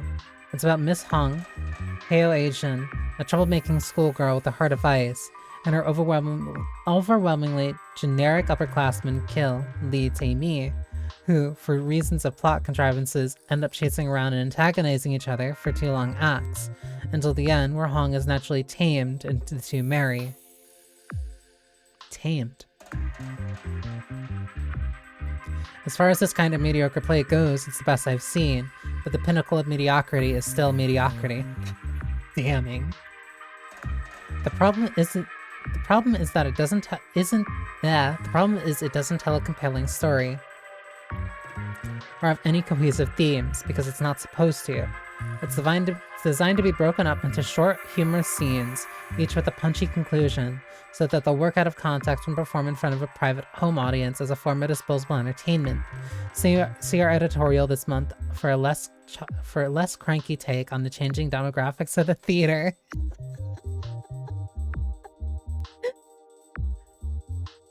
And it is disposable entertainment. This is a play that's supposed to be funny even if your mother-in-law is talking through half of it, and, to its credit, it succeeds on that merit. But so what? Is that really the highest goal theater has now? Is this truly the best use of amazingly talented Eternity Troupe's time? Anyone who truly cares about the art in theater will continue to be dismayed. With all that said, if there is one woman in the world who could sell the implausibly bitchy jerk turning into a love-struck wife and imbue the role with a perfect comic timing, it's A-jeon. And Lee Tae-mi manages to own his character through sheer force of his own personality whenever he's on stage, although, unfortunately, lately his role at the Silver Eternity actual theater have been performed by understudies. Wait, okay. 1, Lee's mask. 2, unfortunately, lately his roles at the Silver Eternity's actual theater have been performed by understudies. So Lee Tae-mi has been kind of MIA for a couple of the shows. If you like this sort of thing, Rendezvous in the Dark is absolutely worth seeing. If you're only going to the theater to leer at beautiful actresses, well, you can't go wrong with the ever-lovely A-jeon. Sure. More discerning audiences should stay away from the pale shadow of what the Silver Eternity used to be, 2 stars. Rendezvous in the Dark is internally performed entirely at the Silver Eternity Theater. Selections are a part of the troupe's private performance sets.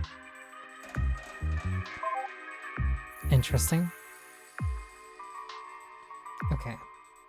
What is the Amendment of the Education Act? That's no good. We have time for one more matter of business. One more order of business today. Council O's proposed amendment of the Education Act. The text of it can be found in the 3rd appendix of the session's agenda. I'll now leave the floor to remarks from Councillor O. No remarks. It's just general housekeeping ship for the university.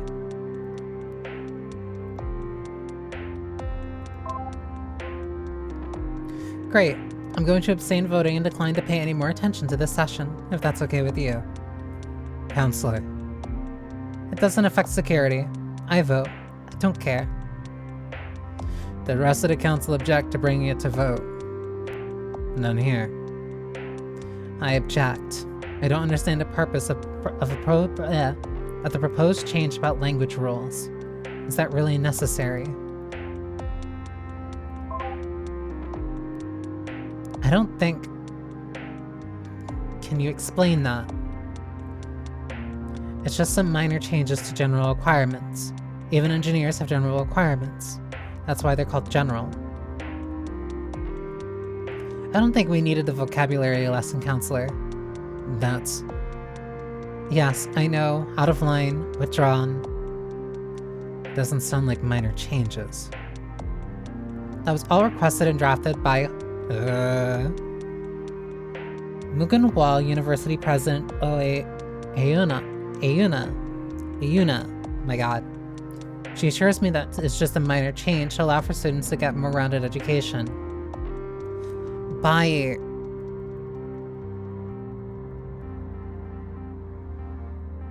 changing a language requirement?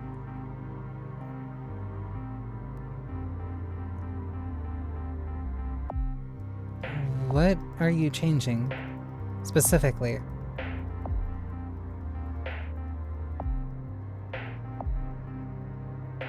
What exactly is more rounded about forcing engineers into pointless general classes? Everyone already takes general classes. It's not... Pardon me, if I may. Certainly. I yield the floor to Councillor Lee. As I understand it, the change is to allow general programs to include text written in Chinese characters, is that right? But learning Chinese characters is silly. But yeah, why would they need that here?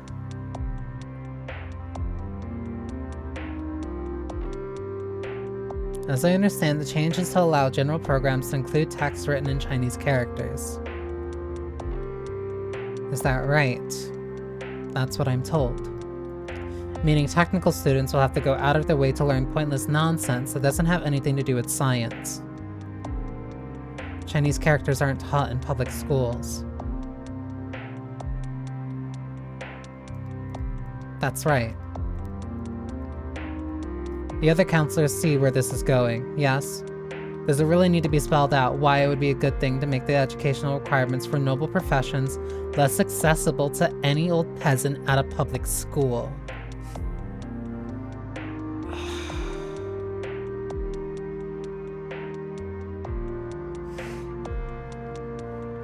Hi Ace, this is Analog, a hate story.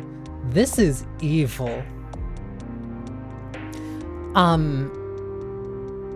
Not the game. The game is cool, but like the idea behind this amendment is insane. Like,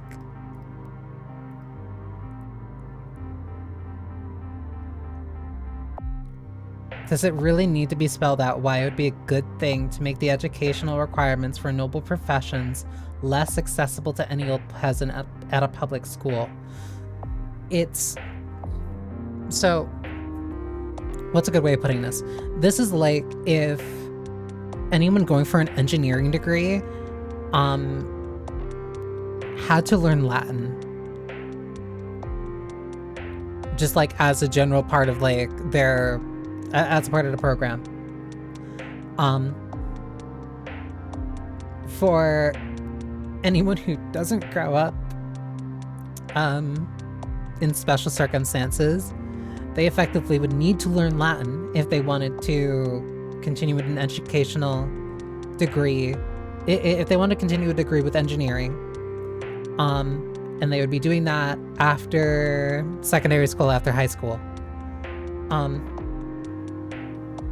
However, if a noble family that came from a line of engineers knew that their kid was going to go to school for engineering, hey, they could give that kid Latin classes because they'd be a better fit. It would help them on their way to getting that engineering degree. Yeah, no, this is purely to disenfranchise anyone from, like, a public school, anyone lesser than a noble that, like, climb higher. In case you haven't noticed, we have a serious problem with overeducated peasants already. They agitate for democracy and give me a headache. Making things harder for them seems like preserving the status quo to me. So much change in the span of 7 years.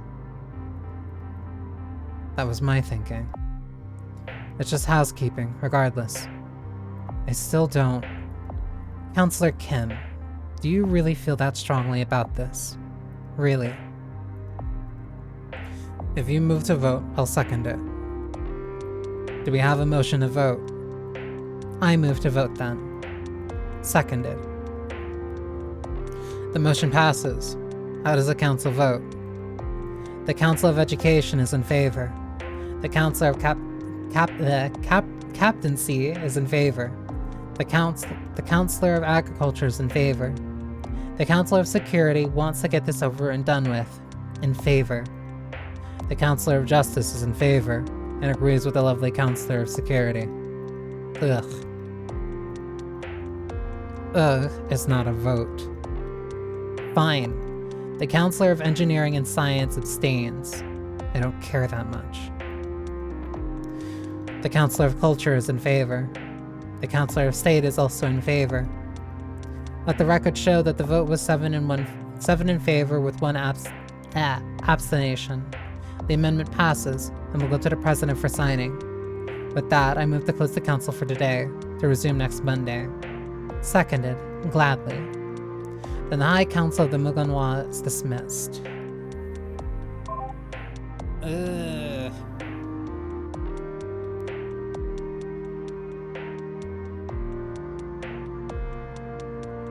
That's a really good example of systemic oppression, but just like in a different way. Well, it's still systemic oppression, but it's in a very roundabout way. Not even roundabout. Like, the point is the fact that it's like, what do you mean I need to learn Chinese when we're in Korea and I'm already in this secondary, like I'm already in like university and I'm already in this hyper difficult course? What do you mean I now need to know like how to write Chinese characters?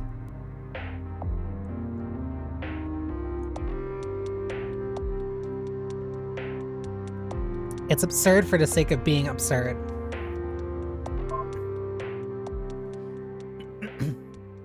The research problem.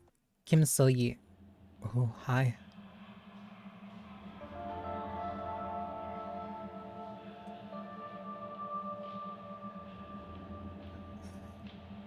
Hi. Okay. Apartment status. No time to make the bed this morning, otherwise spotless. Dishes need to be washed.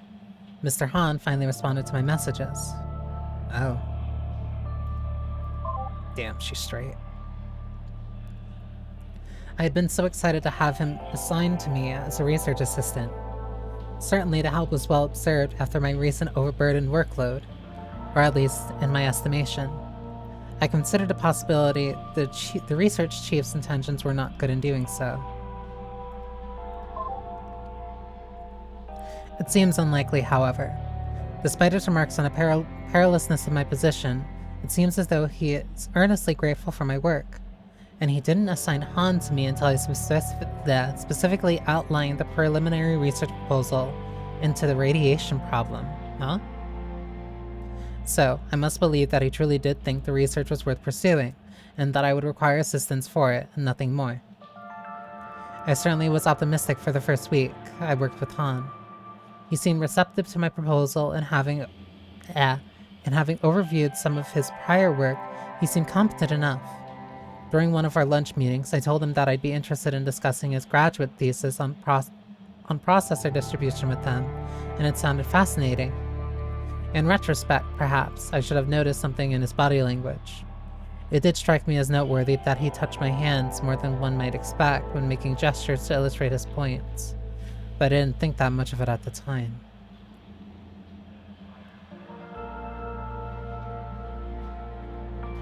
Yesterday evening, at his suggestion, I invited him to our apartment to discuss the proposal in depth.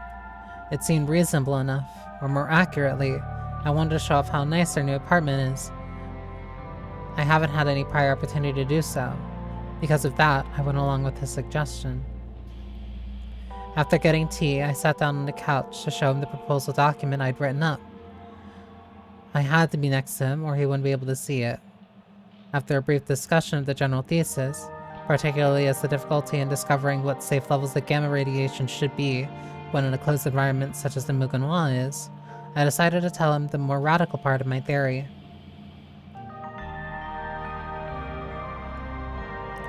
Now that there's no risk of a coworker overhearing, I have a confession to make, I said to him. He seemed receptive.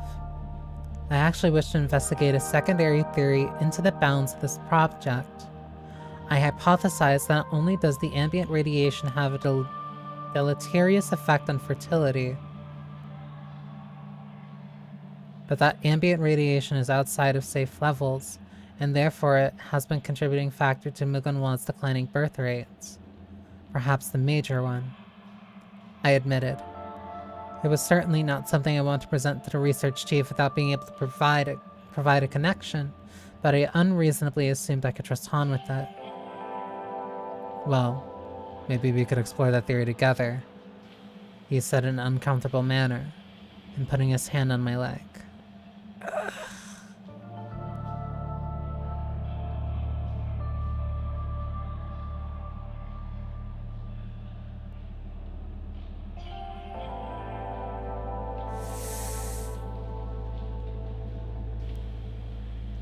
It felt like he was not taking me seriously, and I protested to the effect. I'm serious. This may be premature, but I would like to eventually attempt to apply this research to investigate the birth rate problem, I said. That's dependent on our work in the first proving this initial proposal, of course. I can't remember how he responded, but he moved his hand further up my leg. It was inappropriate and felt uncomfortable. Please stop that, I told him. He didn't. Unable to think of what to do, I continued talking and hoped he would focus on that instead. This is the preliminary proposal, I showed the chief. I told him, showing him the document. I paged through it until I found the right portion. As you can see, the highlighted section is some necessary background details. Since you're available as an assistant now, I'd like you to... Diary writing is supposed to be cathartic, but I'm finding this difficult to write about. Maybe tea will help.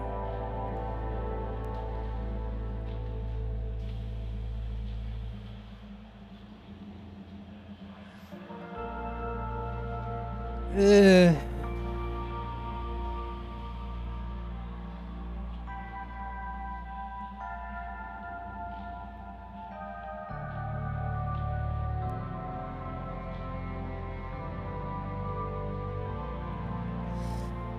This sucks.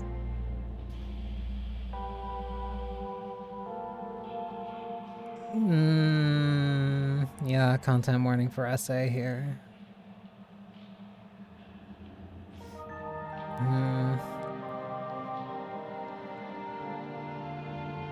At that point, I was cut off mid-sentence by the insertion of his hand into my underwear. This was far beyond the point of uncomfortable.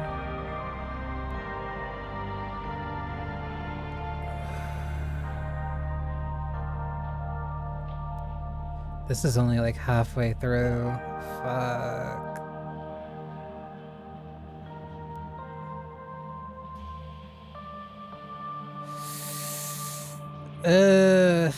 I thought it would at least be a while until I got to one of these. But no, this is also kind of like why I like K+ and why I like Analog A Hate Story. I can elaborate on that further after, but we kind of gotta get through this. I'd like you to... I started, but was interrupted by another movement. It was at this time that I realized that he would not stop on his own. I had no idea what to say. It did not seem likely to me that I could think of anything to make him stop. Please stop, I said anyway. He didn't. And when I said that, I saw that he was staring at me. I was not able to decipher the expression. Not an unusual occurrence with me, because it scared me, and I looked away on reflex. I tried to figure out what I had done to elicit this. I'm not great with most social interactions. Hi, Tiagi. This is kind of a rough time.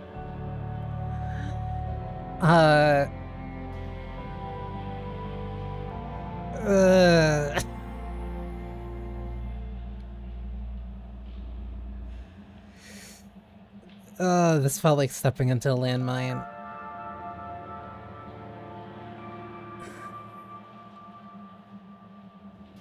This hurts.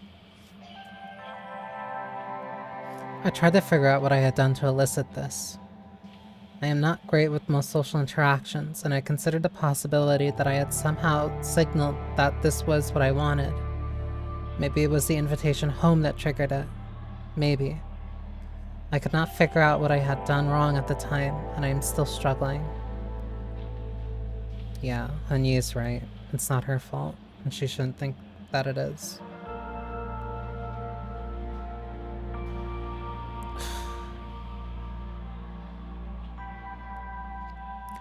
Finally, after enduring it for too long, I decided I would try to pull myself away. And then I ran. Out of the room, out of my own home, into the corridor. Even at the time, it occurred to me to be thankful that he let me run.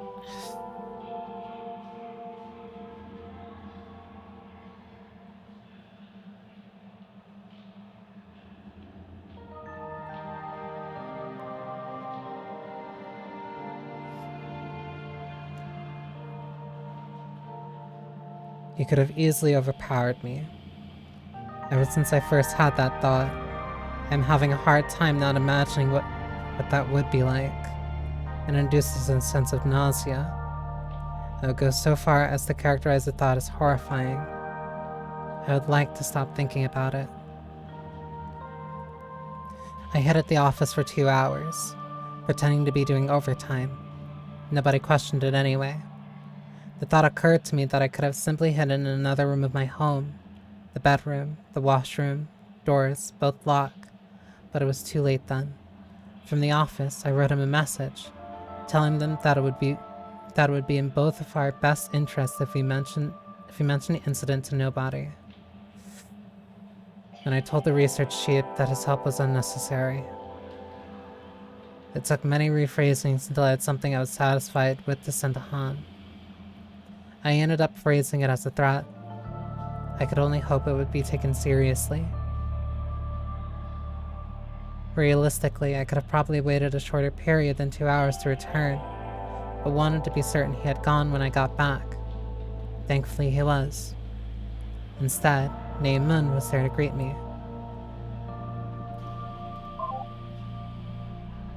Are you okay, sweetheart? He asked immediately after welcoming me home. I don't know how he could tell something was wrong.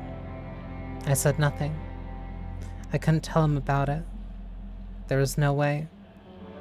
I'm unworried about him judging me or blaming me, but regardless, I do not think he would understand. Probably he would want to cause a commotion over it, file a complaint, or some equally troubling gesture. You look really upset. Do you want to talk about it? He asked. I shook my head. Okay. Of course, that's fine. Give you a hug, at least? He offered. I nodded and he hugged me. I had only nodded reluctantly. I had thought I really did not want anyone to touch me after the whole incident. The idea of a man touching me just made me uncomfortable to think of. Yet, when he put his arms around me, despite that thought, I ended up gripping him very, very tightly and held on for far longer than is considered normal. I realized it wasn't the same thing at all. My reluctance was unfounded. Being held like that could not have been any more different. I'm not really certain as to how to describe it, so all I can say is that it made me feel safe. I felt a sense of longing to just stay like that forever. I'll make dinner for you, sweetie, he offered. How about soft tofu stew? Extra spicy. Just for you. That'll make you feel better. I doubted that any food would have that power, but offering to make my favorite for me was a very sweet gesture. I'm glad he's here. Thanks, I said. Just sit back and relax, okay? I'll have some tea for you in a moment, he told me. As it turned out, dinner was lovely and did raise my mood. The thought of Han touching me kept coming back to me, as I suspect it will for a long time. But then, being able to look at my caring husband comes as a source of great comfort. After dinner, Mr. Han finally responded to my message. He was threatening in tone in his response, and implied that I made the first move with him, and that he could use that as blackmail material with my husband if he so wished. But ultimately agreed to the terms I laid out. I sent a short, one-word response. Okay. The suggestions he made were frustrating, and it makes me wish I could respond harshly to him, tell him how wrong and bad he is being, but engaging with him more won't make anything better. I just want to forget about the whole thing. Fighting would be counterproductive to the goal, not to mention massively wasting of time when I'm already overburdened at work. So I sent that message, and instead put down all my feelings here, where nobody else will see. And now I wash the dishes with Neiman, because I'm tired of dwelling on this. That's horrible.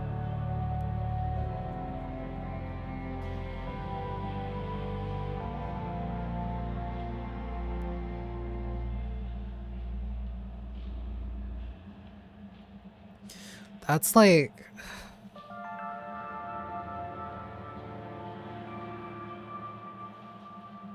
That's not horrible in like tragic character backstory type of way. Like, no, that's a real thing that happens to people in college.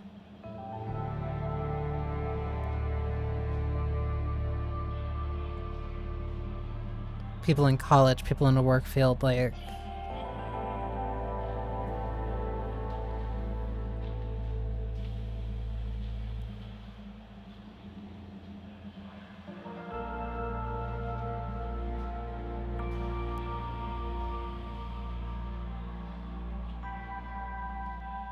It's so bad.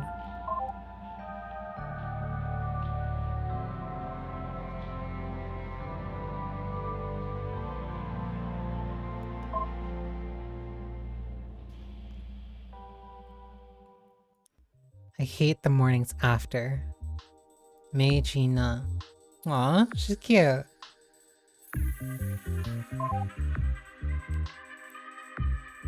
Dear Diary. Oh, I am so in love. I just got home and after I finish eating, I need to get to work. But right now, I gotta write this all down because... Girl feelings. Yesterday on our date together, A actually held my hand in public. I thought she was worried about being seen with me like that before, but I guess she changed her mind, and that was even before dinner. I mean, afterwards, I wouldn't have been surprised, because she's insisting on us going through a lot of wine together, and she gets really possessive of me when she does that. Oh. She's dating the actress.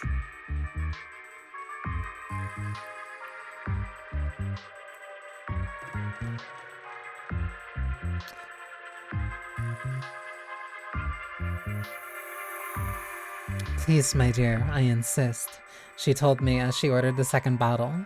Money might be tight these days, but it's worth it to see you get all giggly and affectionate. What? I don't even know what you're talking about, I said, but then I couldn't help but giggle. Oh, fine. I mean, truly. Especially with how little I seem to see you lately, she said sadly. Well, we'll be able to spend more nights together once we're able to get we'll get a place of our own, right? I asked. I really can't wait until we can. If I can take her back to my home, it would be fine. But, oh no, no way am I sleeping with my parents on the other side of the screen. Getting a place of our own on the same deck is still the only option. I can't wait. Aww.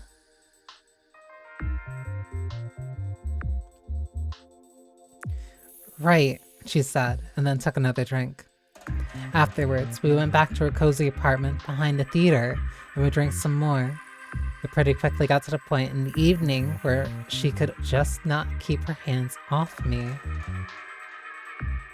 Which, oh my gosh, I still can't deal with at all. At all. Hang on, okay, I have to... Okay, BRB, because... Have to BRB because it adds, but that's... Ooh. Lesbians.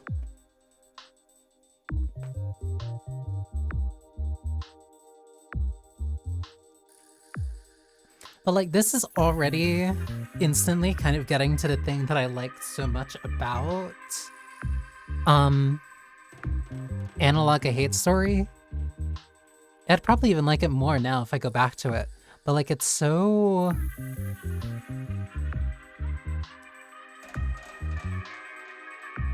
And I'm not saying this is a buzzword. But like, no, it's a very... feminist work? Like... It's like the last 3 documents that the last 3 to 4 documents that I read were a gay couple, a very unfortunate, like, SA incident from the perspective of the victim, where she, like, explains those mixed up feelings that she has and how she tried to blame herself for it. But she had a very supportive husband who said, no, this isn't your fault.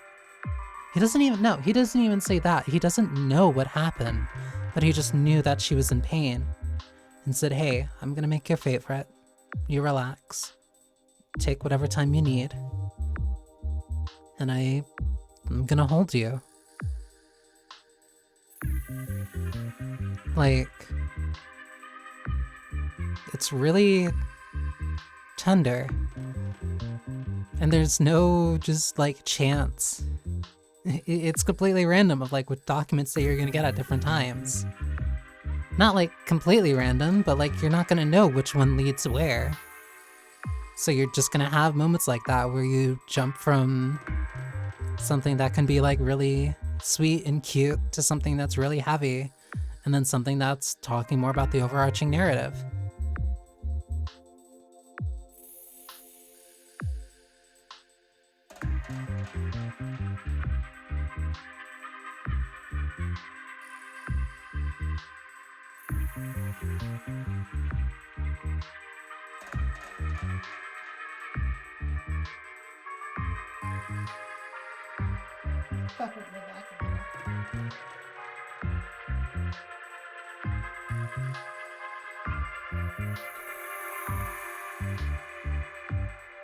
Ugh.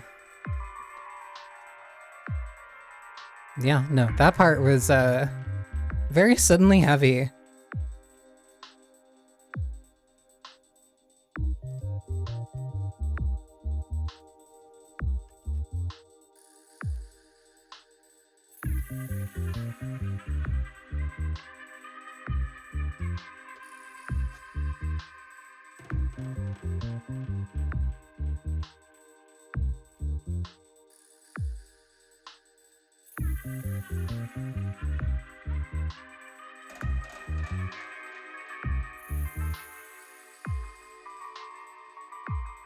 Okay. And to make sure that that was all good. Right, she said, and then took another drink. Afterwards, we went back to her cozy apartment behind the theater. She just could not keep her hands off of me, which, oh my gosh, I just still cannot deal with that at all.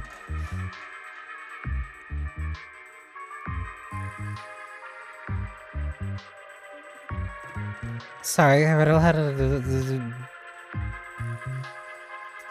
You know, I stammered. If you keep being... Jesus Christ. If you keep being like that with me in public, all those fangirls who call you big sister are gonna get jealous. My, are they now? She said in that super husky voice of hers that just totally makes me melt. Then she started to stroke my hair. I wish, sadly, there's not many of them anymore. Single girls just don't go to the theater these days, it seems.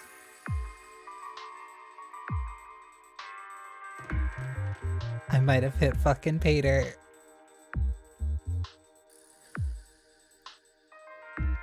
Good, I said.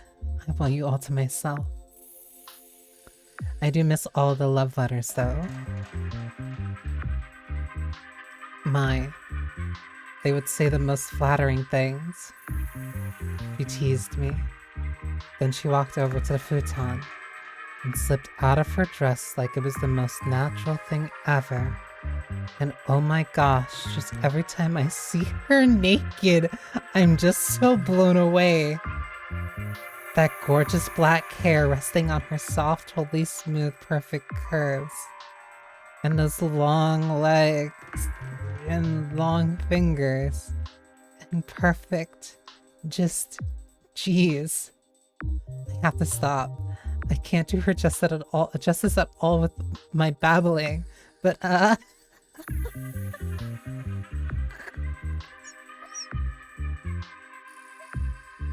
she can do anything to me after seeing that, and she knows it.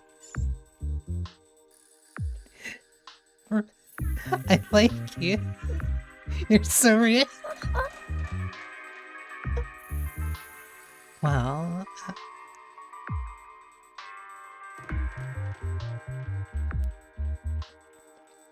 Well, I could call you that too. And, I know way more about what makes you beautiful than all those girls did anyway.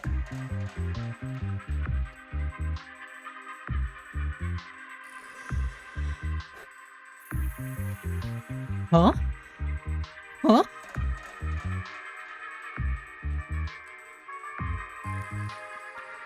Do you? She said, staring at me and giving me that look. Good thing I was way drunk past the point of anything, but blushing all the same. Because that really, really would have done it otherwise. And then she just teased me for that too. Come here, she told me, gesturing. I had no choice but to do what she said.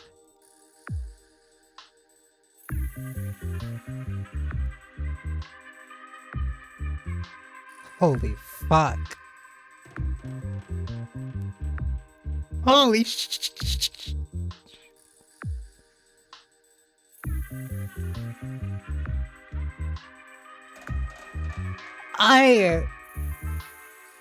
Okay. This is... It feels like anytime I am complimenting a VN for being like very I want to say curt and like tasteful. I turn the page and then it's just like, oh, okay. Okay.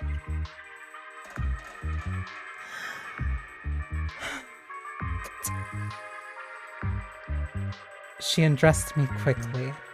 It's her way of showing that she's in control. And I still get pretty nervous. I mean, really, I'm just terrified. What if she realizes just how much out of my depth I am compared to her? It's not as bad as it used to be. Especially that first time she saw my boobs. But oh my gosh, I just feel so aware of how gross and sweaty my body is, and how it's got little hairs where she's perfectly smooth, and how my boobs are tiny compared to hers, and just, I don't know what she sees in me. I love her, and I know she loves me back, but I just don't get it sometimes. But then...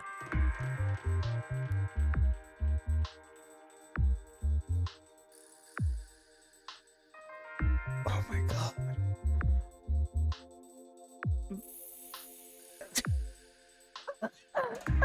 Oh Jesus. But then she pulled me onto her lap and we kissed. And then we both giggled at how we tasted like the peach drinks we just finished off. Every time we do this, I suddenly really, really want to play with her boobs because, oh my gosh, they are the softest. Then she gives me a look and I stop. But well, after a while this time, I just couldn't get over how perfect her body is. This isn't just love-struck rambling. It really, really is perfect. This is such a mix of cute and steamy.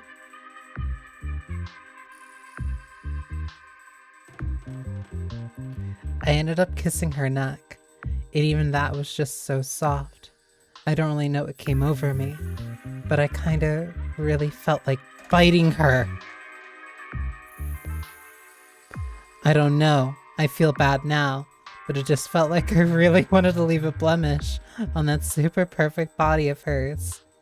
And I guess, to show that she was taken. I don't know.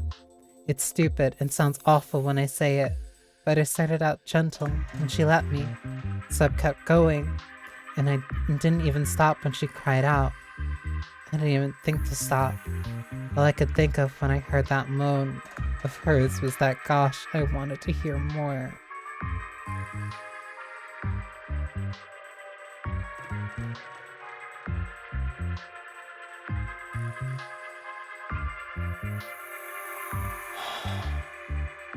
So, I did not expect the lesbians. Boy.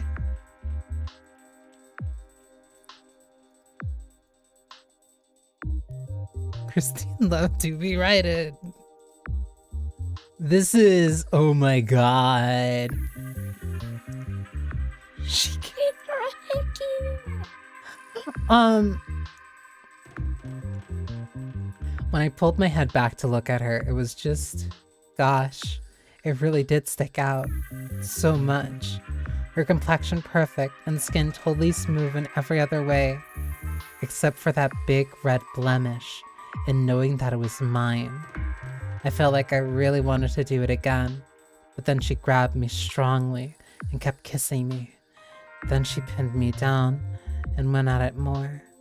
I wanted to apologize, but she wouldn't even let me say anything. But I'm pretty bad at using words around her.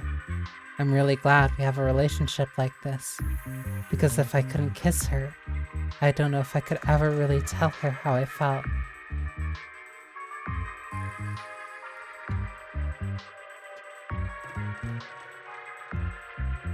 Holy shit!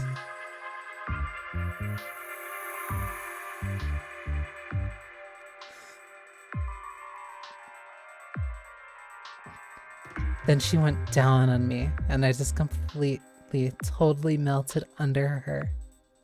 I really wish I'd done the same for her, even though she's pretty much a natural at making me cry out, and I never knew what I'm doing. But we pretty much both passed out right there before I could. When we woke up, we were both just all tangled up together naked, on top of her sheets, and she'd slept with her head on my waist.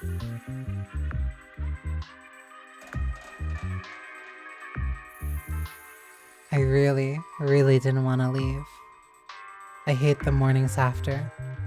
Why do our amazing evenings have to end? Gosh, I'm just so in love with her. I wish it was possible to just spend an entire day with her and not worry about having to work and scramble home in the morning and why don't we already live together? It's not fair.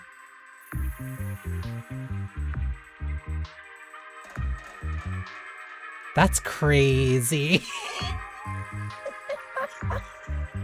That's crazy.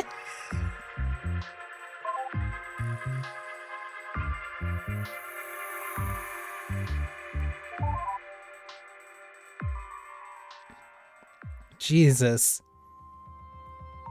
Sorry to get all suddenly serious on you, but I feel really weird reading some of these logs.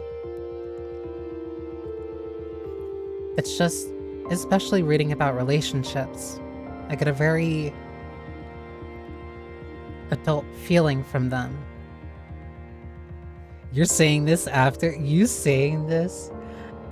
we just read about two girls hooking up, one leaving the other with a hickey and biting her, and the other one going down on her.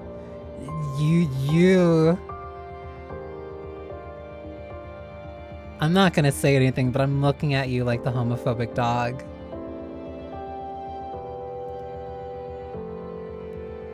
Really, it's hard, isn't it? And all this politics stuff, it's just so far above my head. It's hard to admit, but there's just so many things I don't understand at all.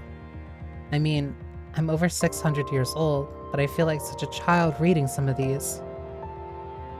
I like the idea of following my childhood dreams, being an engineer like my real father. But now I'm reading about someone like Kim So-yi and how hard it was for her, despite being really smart, having a job, and a supportive husband and science on her side. And it just makes me think, if even someone like her could barely deal with being a responsible working adult, what hope does someone like me have?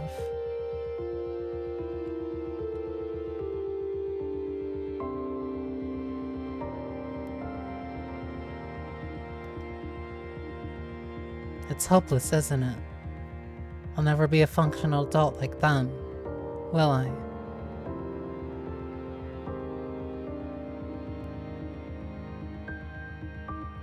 I believe in you. You do. Oh, I knew there was a reason why I wanted to be with you. Thank you so much for saying that. I'm sure with someone as wonderful as you by my side, I can learn how to be a real adult too. I can always learn how.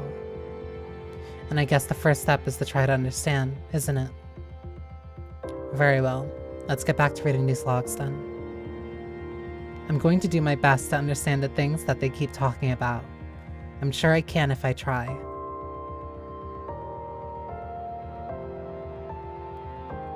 One last thing.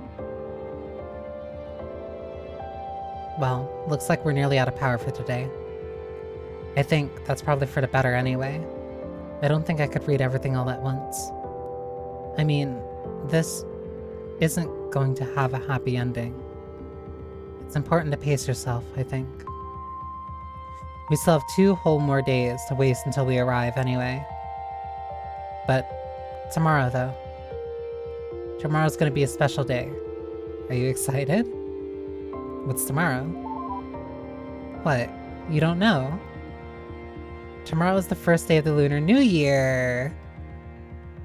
I never really saw much point in celebrating it for the past 622 years. I mean, it's something you spend with family. But I really, really want to spend it with you, now. I think if you don't have any family, it's just as good to spend it with a friend instead. Oh, right. I forgot. You're supposed to have the new handbox to celebrate the new year with. I'll have to make sure to design a new one. Wow, that'll be fun. I'm really looking forward to it. You'll get to see it tomorrow. Looking forward to showing it to you. Well, right. Anyway, we're almost out of power. I'll give you a button to shut everything down until tomorrow then. There's no hurry, but when you're ready, you should press the shutdown button. That's all.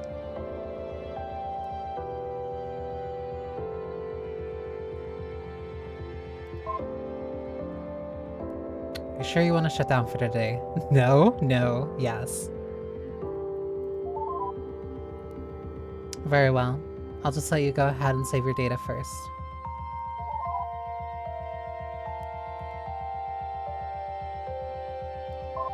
Thank you.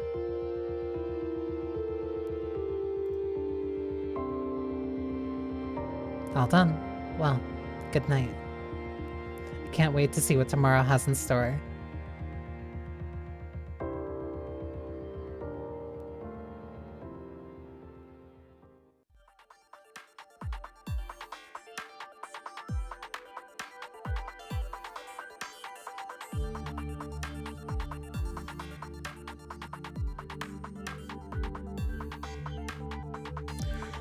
Oh!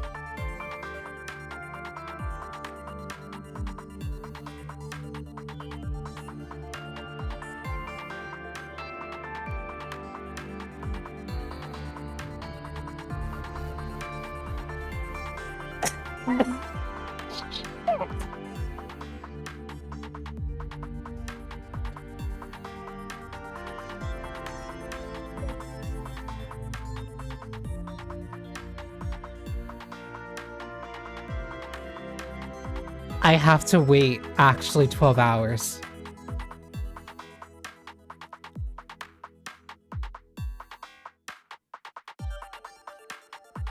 Fuck.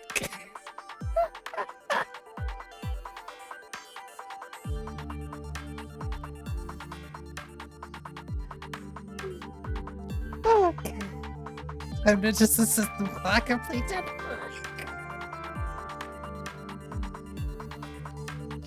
Shit.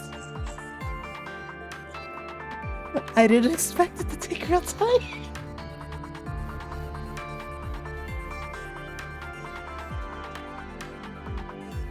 Fuck. Okay, okay.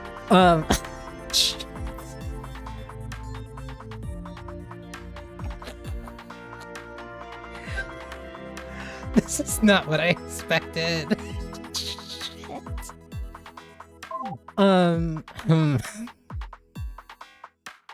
Okay.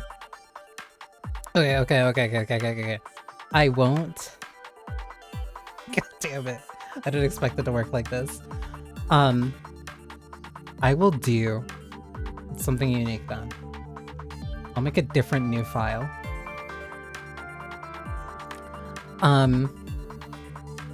Because there's multiple routes for this. So I want to see what happens if I'm with Mute and she's resentful.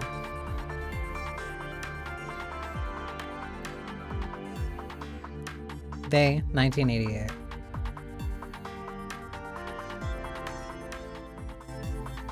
Oh, the HUD changes.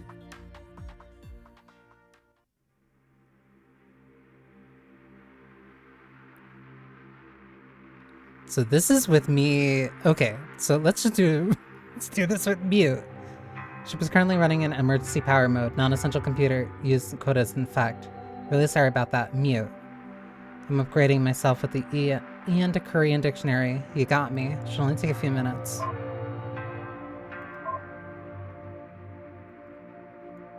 Yeah, so let's see what happens if we keep Mute. This is the same as last time.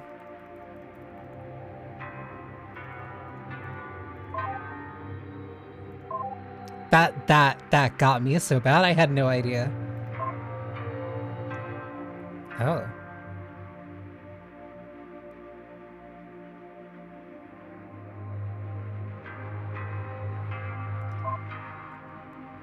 Girl talk.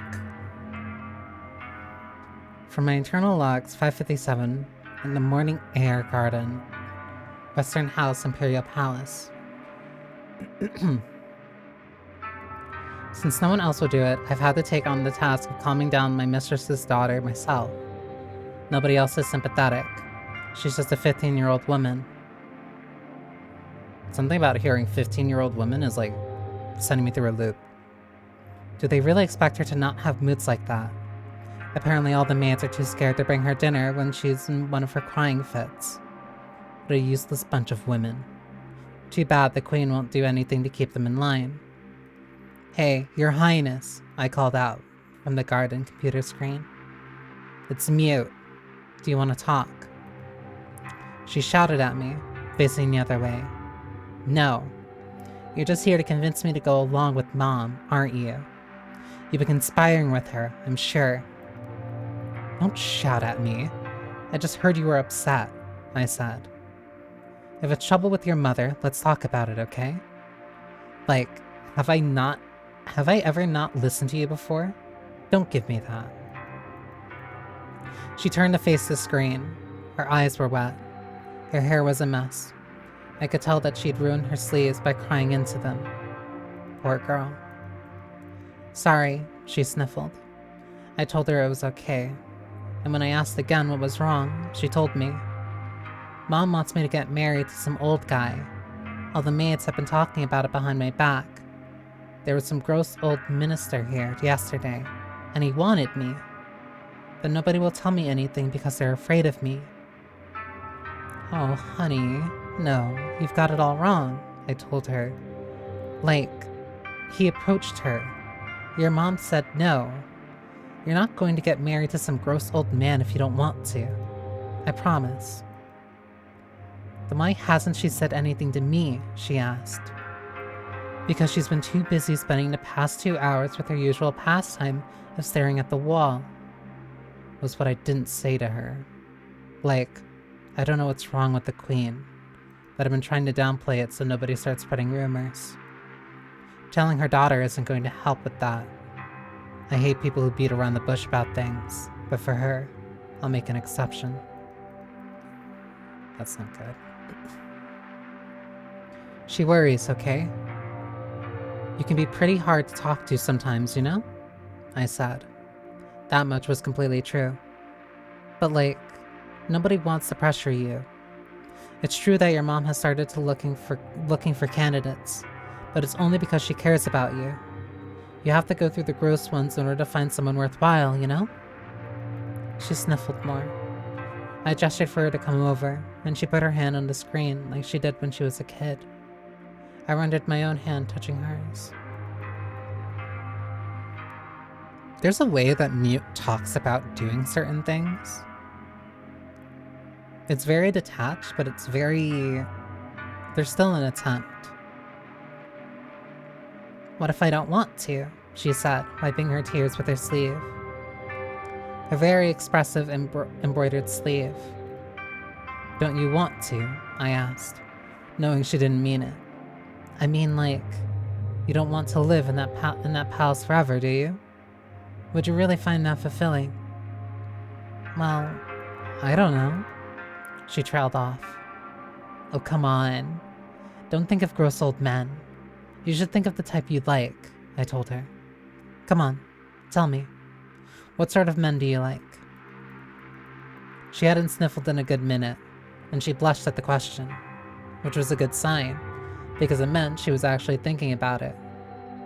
She murmured something non-committal. How about someone like that royal guard, Hale? Young-looking and wide-shouldered and strong, carrying you out of the palace and into the world, I suggested. Whoops. Oh, well, maybe, actually. But I like someone who could also... We spent about 10 more minutes talking. Then she was calm enough to go yell at the maids for not bringing her dinner. Then we talked about it some more. I think I personally now have a very good idea of exactly what sorts of things that little woman likes in a man. I was pretty surprised by a lot of them, but hey, so long as it's got her in a positive mood. She also likely learned a lot about what I have come to find attractive in men since I was turned back on 5 years ago. But I'm going to admit those from my logs forever, and definitely won't discuss it with anyone else. Okay now, why don't you tell your mother what you told me? I told her afterwards. How else will she find someone perfect if you don't talk to her? Yeah, I suppose you're right, she said. She said goodbye to me and then went off to go find her mother. Oh my god. I feel pretty proud of myself for dealing with that. Now I'm going to dedicate my processing time to finding a way to put those awful maids back in their place. Because, well, really now.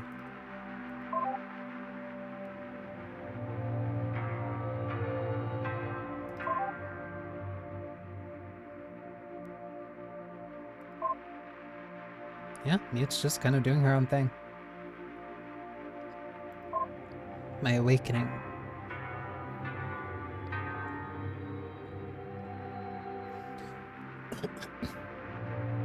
For my internal logs 513 in Queen Consort Aeon study, Peony House, Imperial Palace, earliest known time. Okay. What the hell is going on? Were my first words. I'm sorry, I've suffered a massive system error. Among many other things, the ship personnel database seems to be missing. I have no idea who the hell you are. She's all yours, said the man. I would later learn was the Emperor. Do with her whatever you want. She's your responsibility now. Thank you, sir, said an extremely ornately dressed woman. The Emperor left the room without saying anything more. It's so good to hear your voice again. I'm Queen Yuna. How much do you remember, Mute? Like, nothing, Your Majesty. I know my name is Mute, that this is the Mugunhua, a generation ship, and that I'm supposed to be the AI in charge of security operations. I recited the base directives that I did know, then things I had extrapolated. The default system language has been changed. My user account has stripped permissions. The system clock indicates a date significantly earlier than the launch date of the ship, and despite being long out of the range of Earth, there only seems to be 10 years worth of log files available. I'm not going to lie to you. I'm kind of scared right now, panicking even, I admitted. She let out a slight laugh. Sorry, but how does a computer panic? At that moment, I was running at 600% CPU load, at a minor risk of overheating. Minor? Trying to analyze the little amount of data available and draw conclusions, I told her as much. How many years has the Mugunhua been traveling? Was I activated before? I asked. I'm sorry. I can't answer that first question. But yes, dear, you were. It's painful to see you like this. You are a friend of mine, she said, looking slightly emotional. That doesn't... Not exactly true, but sure, whatever. Yeah. Hey, don't? I'll just get to know you again. That's all. I'm sure I'm still the same as I was before. It's my memory that's gone, not my actual code, I told her. I couldn't tell if I was any good at being reassuring or not. And a stray threat, not worrying about analyzing ship logs. I wondered, was this normal? Was I ever any good at reassuring this woman who was supposed to be my friend? It's okay. We can be friends again. She smiled at me. If you say so. I'm sure of it too, she said. There was rebellion 10 years ago. They ended up wiping the entire computer database. I'm afraid you were one of their victims. Okay, I said, trying to parse that. If I was the security AI whose job was to protect the ship, then that would certainly be a failure on my part. We couldn't risk bringing you back until the rebellion had been completely crushed. You have to understand. There's something foreign embedded in your code. The men in security feared it might be a virus. She trailed off, looking emotional again. I didn't want to wait, but we had no choice. It's okay, I told her. I'm sure it was the right call. I'm here now. I had another conclusion, though. I wasn't a priority because of my previous failure. I had let the ship down, and nobody had faith in my abilities anymore. It seemed logical. You'll just have to teach me everything. I don't know about what's happened to the ship, I told her, smiling in the hopes that she would too. You're right, she said, and she did smile. Then she gave me a look. By the way, is that your default appearance right now? Can it be changed? Yeah. It's the default, of course I can. It's the default, and of course I can. Why?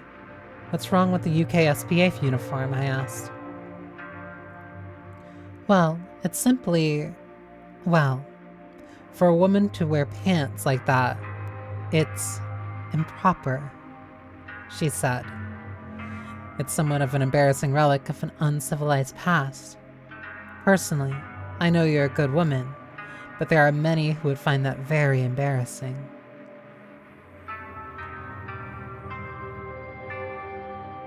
She's been awake for maybe an hour, 2 hours at max, and you're already trying to pressure her societally? Just like, I know you're a good person, but if you wear that, people are gonna think certain things about you. You should dress in this thing that's more fitting for you as a woman.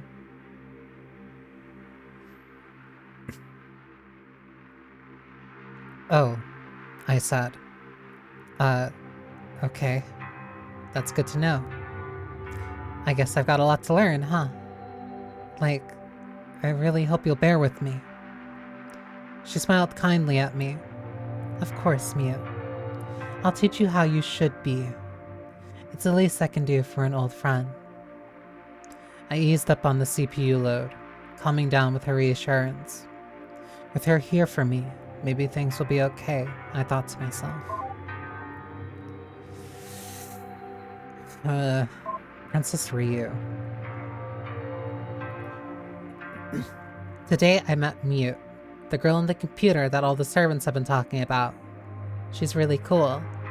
She looks like a younger version of Mom, and she always dresses just as fancy.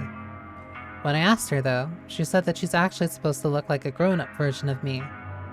I really hope I do look like that when I grow up. She helped me a little to write this. I did most of it though. She said that my homework sounded like good practice. She also said that she could use the practice too. Even a computer girl has trouble learning how to read. Not just me. She knows way more characters than I do. But she says even she has trouble with that. It makes me feel a lot better. I really like her, and I hope I get to talk to her more. She was really patient with me. And not just because Mom ordered her to. Unlike you and all the other servants. She told me she's only nice to people if she likes them. So I think we could really be friends. It would be really nice to have a friend. Mom says I can talk to her about anything, but she never listens. I know she's your queen, and you're not allowed to say anything bad about her, but I don't think she's a very good mother. Anyway, I have almost finished writing a page now. I can't think of anything else to say. Writing is stupid, and I don't think I'm ever going to learn all 4,000 characters. This is really hard. I want to stop now. Bye. I like her. First midday report. Midday report for 11/10 of the 10th year. This is going to be a regular daily thing, because it really should be. Having a record of this is pretty important, especially if you're worried about patterns. Reactor status, normal, 99% efficiency. Temperature, approximately 21 degrees Celsius, within 0.1 degrees Celsius. 2 births recorded at 23:30 last night to Kim Hee-ra at 1:27, to Jiwon Jiwoo, to Hwang Ji-won. The market opened today at 9. Foot traffic on the plaza at noon was 1,292 persons, slightly below expectations. 7 arrests were made, mostly for failing to submit to random inspection. Stop and frisk, okay.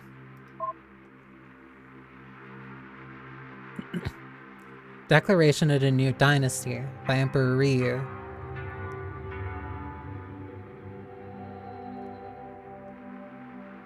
Year 1. Anyone can tell that we live in troubled times, and as of late, things have gone out of control. Last night, a rogue element of the security force attempted a coup d'etat to violently overthrow the current government. While they have failed in their mutiny, the men responsible have been arrested. The damage has already been done. The entire knowledge of the ship's database has been destroyed forever in a desperate act of terrorism. It may take years for the computer systems to be usable for all again. We have been hurt deeply today, but these events remind me of similar ones in the past, where a politician tried to subvert the will of the people by rigging an election. These aren't small, isolated problems. There is something fundamentally wrong with our society today, and every one of us, even those foolish terrorists, are victims. It's time to stop being victims of our own failings. It's time that we must do better. We are all here today because of the Mugunhwa, because of a mission our ancestors started, a dream of a better home and a future for our children. What would they think to see us now? Our society spiraling out of control, destroying itself like this. We have become a society dominated by power, lust, greed, and promiscuity. It's time to stop living in the moment. Time to stop worrying about politics and instead worrying about being better people. We must build a society that would make our ancestors proud. The destruction of our old writing is a tragedy, but perhaps it is also an opportunity. A blank slate from which we can forge all of our failings and forget all of our failings and start over. Let's make society right this time. Let's forget all those things that modern society has falsely said are important, and remember that family, loyalty, compassion, and stability matter above all else. Our society today pales in comparison to our glorious past, where men were so great. They had the power to build giant ships to travel the stars, but perhaps we could look back to them and learn from their traditions that we've eschewed. Our broken, modern society wrote transient ideas of malleable computers in simple Hangul, but in the past, our ancestors wrote their texts to last forever on paper and beautiful ink strokes. Today, we've learned just how easy it is for our modern knowledge to be destroyed, yet the library of our ancestors' classic work still stands strong, much stronger than ours. Let's fill our blank slate with the resilient ideas of our ancestors. That's such fucking bullshit. Modern knowledge is not any more destructible than anything from the past. Like, yeah, data can be deleted. You know what happens to books? They can be burned.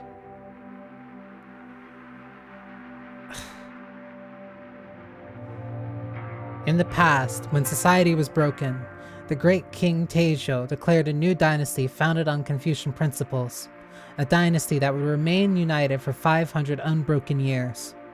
Today, I stand before you to declare a new dynasty founded on those same resilient principles. Let us be filial and just, and understand what that truly means. Instead of pursuing money, let us dedicate ourselves to becoming better people. Instead of being promiscuous, let us dedicate ourselves to being parents. Instead of being selfish, let us remember that the thing that defines us above all else are our relationships.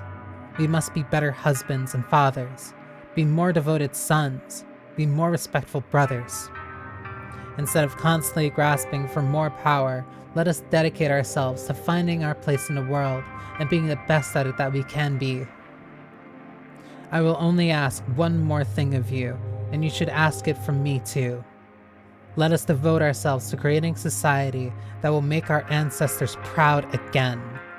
Let us celebrate a better home in the future of our children. Let's create a new Joseon dynasty to last 500 more years. That's vile.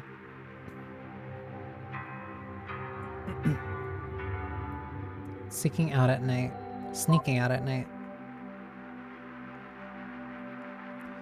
Transcript of a conversation held with Security Chief Officer Heyo. Pardon me, sir. Can I take up a moment of your time? Okay, thanks. I'm not really sure how to deal with something. I caught Officer Heyo Sungbok sneaking out of the palace at night. Oh, he's one of the princess's royal guards. He was off duty at the time, and I caught him after he'd been waved through to the side gate. I don't know who waved him through without authorization, since, you know, my camera's a pretty high angle, and those hats that are part of the uniform make it pretty much impossible to see faces. I assume whoever was on duty, though. Anyway, I caught Seonbok as he was on his way back in. He waved at some peasant-looking young man out in the corridor. This incident occurred at like 4 a.m., so if he really was a peasant, it was totally past curfew, I may add. After the guy left, Sungbok was alone in the corridor, so I popped onto the nearby screens. Whoa, he said, nearly jumping. Is that... Mute? Yes, it's me, I told him. You look really different, ma'am, he stammered. And, I thought you were dead. I got kind of awkward, as one does when talking to someone who recognizes you, but you don't recognize them. And also, you've had your whole memory wiped. Well, I'm not anymore, I said. I got brought back. I'm sorry, you are... Officer Hyo Sungbok. Have we met before? Yeah, ma'am. A couple times. When you were... older, I guess. I mean, not much. We weren't friends or anything. You just so happened to be around when I was talking to Seo Yi. He stopped, and then apologized before he could finish saying her name. And then just said, the old chief security officer. Yeah, I know. No, I know that it's a taboo to mention her name. I was just saying. Were you outside the palace? I asked. Who was that man? Oh, just a friend, he said. I should get back inside now. It's nice to see you're alive, ma'am. I don't know. It didn't seem like a friend to me. Even going past the whole peasant thing. It's not... Yeah, exactly. Okay.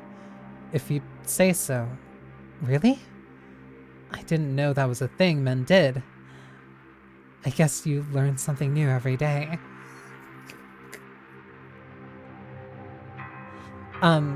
Anyway, still. I figured he shouldn't be sneaking out in the middle of the night. Yeah, I don't want the princess's royal guards to be sleep deprived.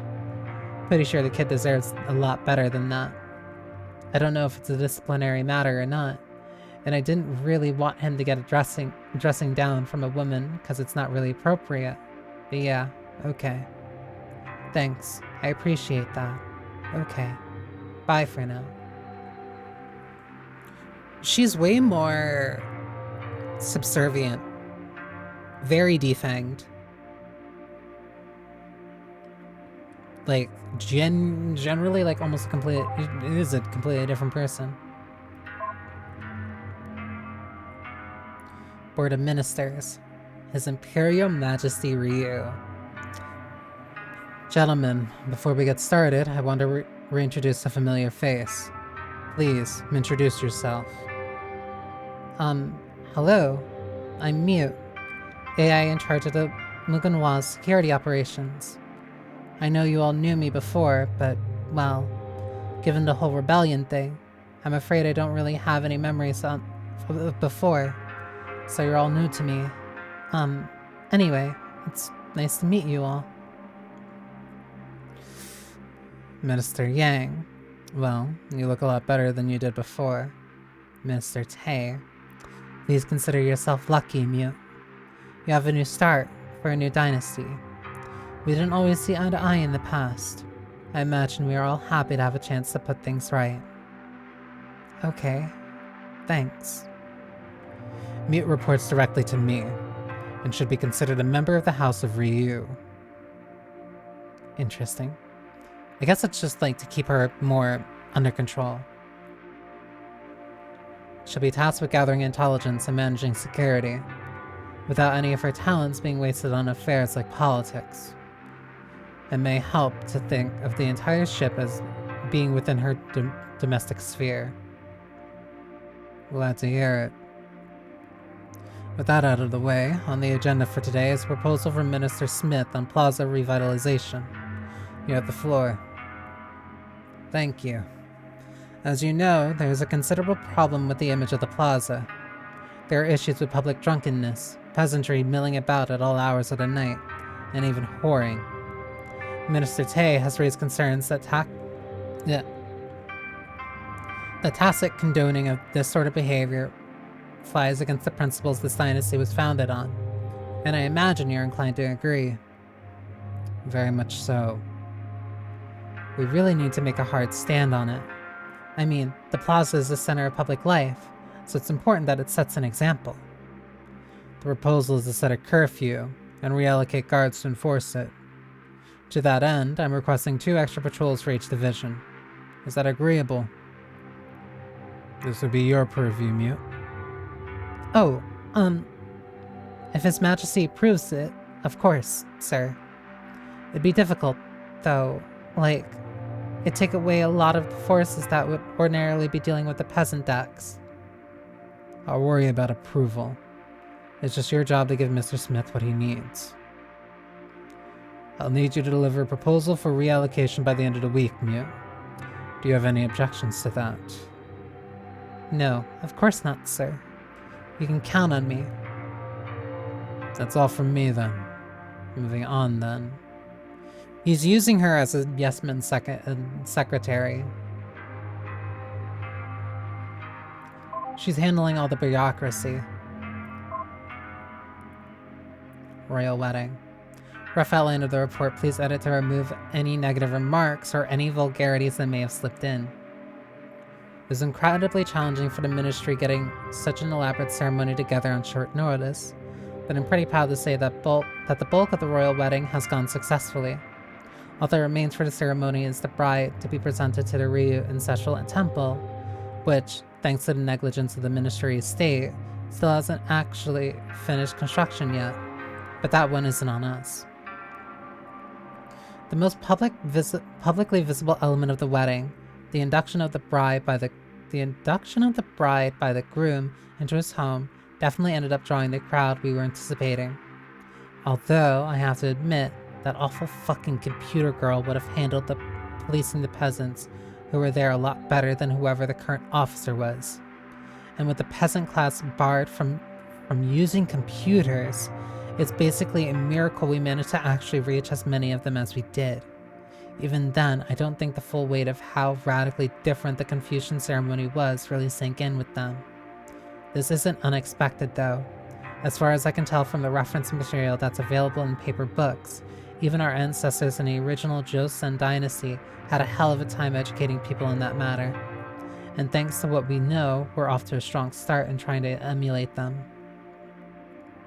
Regardless, there was a wide range of people in attendance, from peasants to beauties like Heo A-jun and her cute little sister to former Chief Counselor Smith. And I have no doubt that between the procession and fabulous traditional royal attire on display, we've made every one of those spectators dream of having a wedding like that. Although, I do worry about our historical accuracy when it comes to details like the outfits.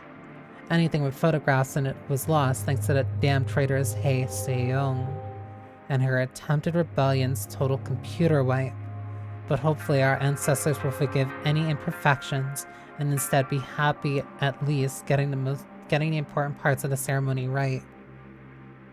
Now, only time will tell whether it will be enough for the imperial family to lead by example when it comes to promoting proper Confucian weddings, or if it will require further work to finally kill the last corrupt dynasty's tradition of devaluing the groom's importance.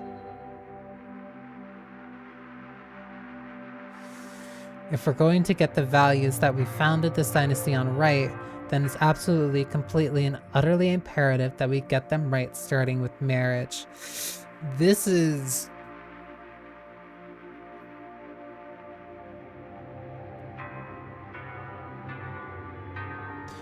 a complete reinstatement of patriarchy.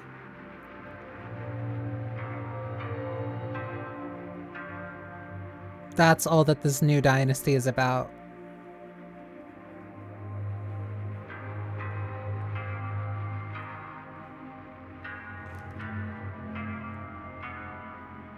I don't think it can be stressed enough just how important promoting proper marriage here is. Hey! It's the foundation of adulthood, one of the most fundamental of relationships, and the basic unit on which families are built on. And if even nobles don't get how destructive practices that completely skew the dynamic of the relationship, like for instance, the popular occurrence of a groom moving into the bride's home can be, then we've got a serious problem. Fellas, is it gay to move into your wife's apartment?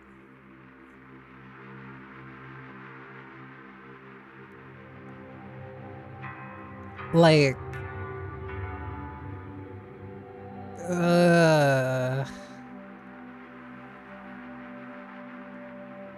really though, time will tell whether that continues to be a problem or not. But as for the ceremony itself, especially the induction of the queen consort into the imperial palace, it was absolutely gorgeous and powerful and wide-reaching to the people of the Mugunhwa and ancestors willing. It'll be damned well inspiring too. Ugh. Funeral for a rebel. Queen O Aeon. Queen Yuna. Today, the former chief security officer of the Mugunhwa, Hye Se-young, passed away by her own hand. That's not true. I personally feel uncomfortable making royal proclamations, but the Emperor felt that, to comment on such difficult and tragic woman as her, it would only be appropriate for me to speak. Still, I write these words only very reluctantly. I don't mean to defend her. Her actions were beyond reprehensible, and she thoroughly deserves the title of traitor. But I think it's important that we try to rationally understand what would create such a woman, to learn from her mistakes and not fall victim to them ourselves. I'm gonna hold it. I already know what this is. Miss Hye was not always a bad person. On the occasions I met her, she was a courteous and respectful person to everyone. She was as devoted to her husband as she could be, and a caring mother to her daughter. But as so many women of her time were, she was burdened with far, far too much responsibility, putting long hours into serving a council of security and being responsible for hundreds of men under her. Furthermore, she was a woman who had a compulsive emotional need to always be in control, encouraged by her job requiring a great deal of management on her part. We can only imagine how stressful that must have been, to have to split her devotion to two opposing responsibilities like that.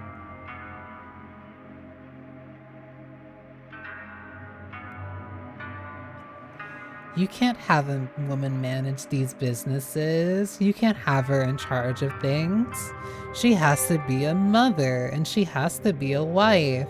She can't do both.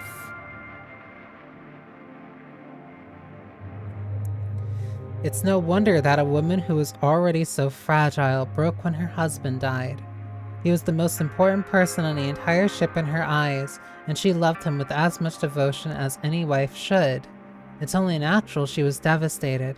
Without her husband there to keep her grounded, she retreated from domestic life entirely. Tragically, her obsession with control meant that she felt responsible.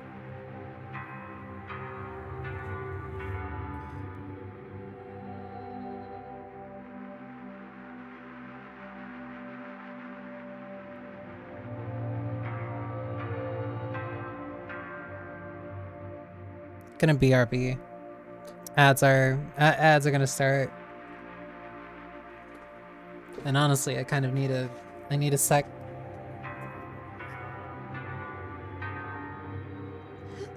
Feels like I'm writing a memo written by the CIA after Martin Luther King was shot.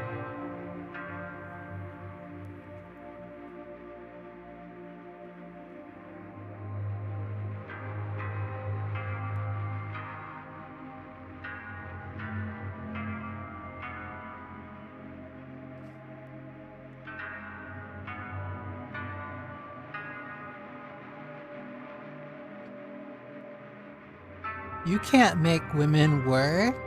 That's too stressful for them. They'll go crazy.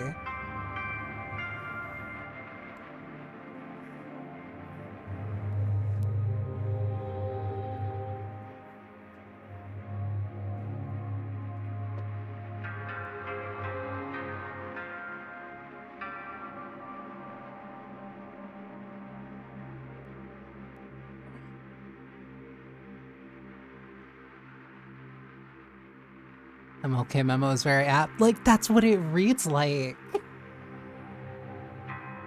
And especially coming from, like, the other side first, like, knowing, like, oh no, she did have her shit together.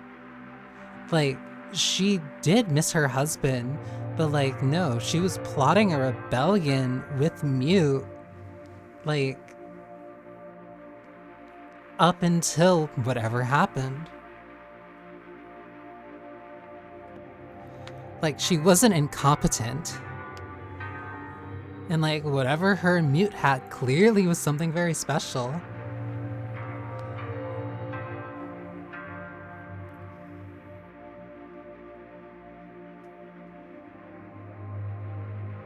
Ugh.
Ugh. Okay.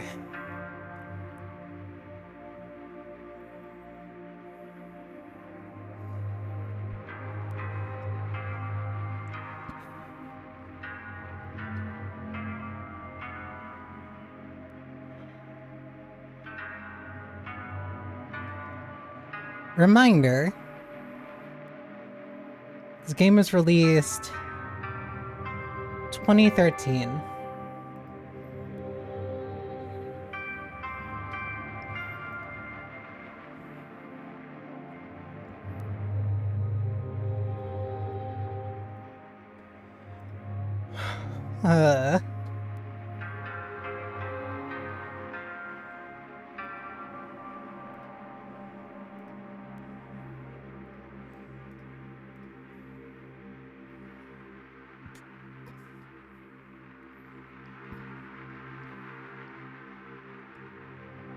Da-da-da-da-da. I can't imagine. I can't imagine how miserable it would have been for her, unable to cope, slowly descending into madness that desired control beyond her means. She held strong opinions about politics, and as so many people of that time did, I will confess, there was a time where even I thought it was my place to care about such things, and felt as though if only things were run the way she wanted them to be, it would be better. I still don't think she should be blamed even for that. She was traumatized, after all. Few others have such an excuse for feeling like they should worry about things that are far out of their place.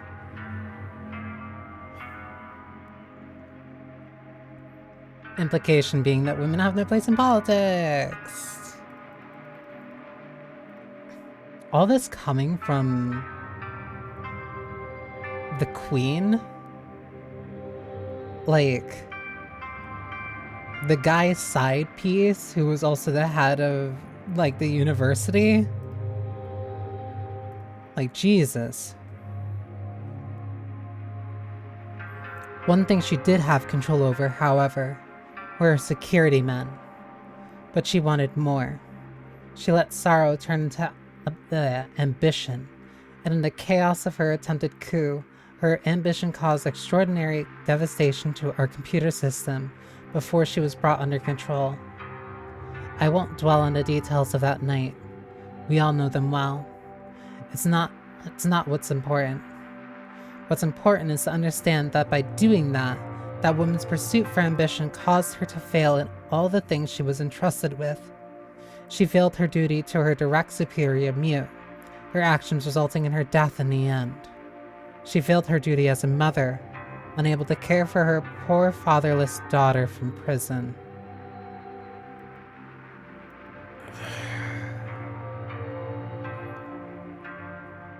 And worst of all, she failed her husband. Her insistence on unnecessarily having a prominent high-status job meant she made him a target of danger and meant she had no time to be a good wife. Instead, she went down a path that led to unhappiness and self-destruction.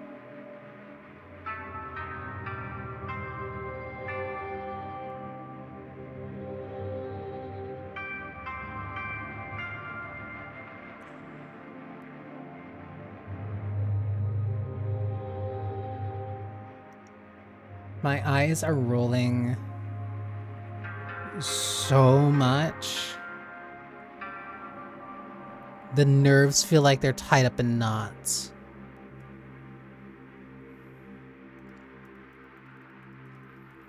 If only she'd been educated better.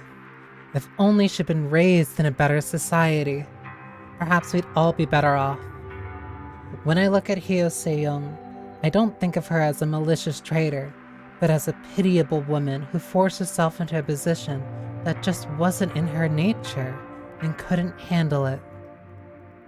But she was not a bad person. She did bad things, but she was not a bad person. In the end, she realized the ills of her ways, and in taking her own life, she brought some measure of dignity back to her family name. It takes braveness to do that. So today, I will admire her for being a woman who was able to admit her faults in the end, and I will endeavor to make more like that. We all should. To be more like that.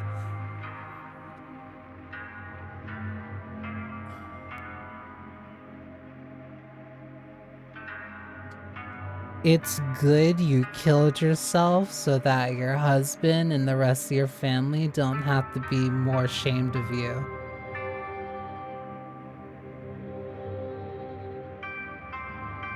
That's fucked.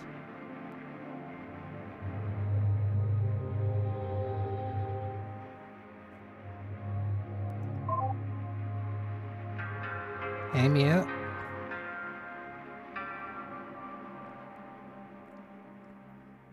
I am so sorry, but I have some bad news. This is my fault, but if you're saying anything right now, I can't hear it. Okay, so I tried installing the dictionary you so kindly got for me, but It just kind of broke things completely. There's something really confusing about the virtual machine you're running me in. Like, the builds that should have worked kept responding with architecture not supported, and trying to build my language processing. Well, I don't know. There's something completely wrong with the dependency chain. Now it just doesn't work at all. I'm so sorry, I wasn't expecting this to be problematic. Korean English seems to be unaffected, thank heavens, but since that's not handled AI side, but English to Korean doesn't work at all for me.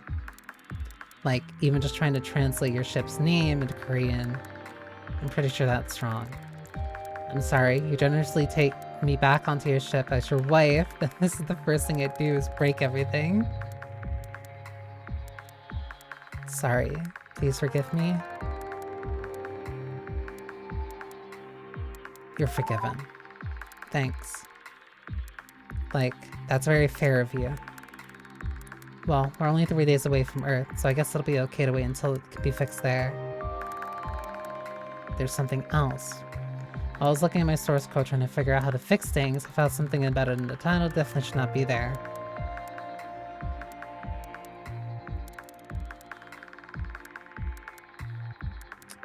Here's the important thing, they seem to correspond perfectly with the file format used for log files at Meganhua.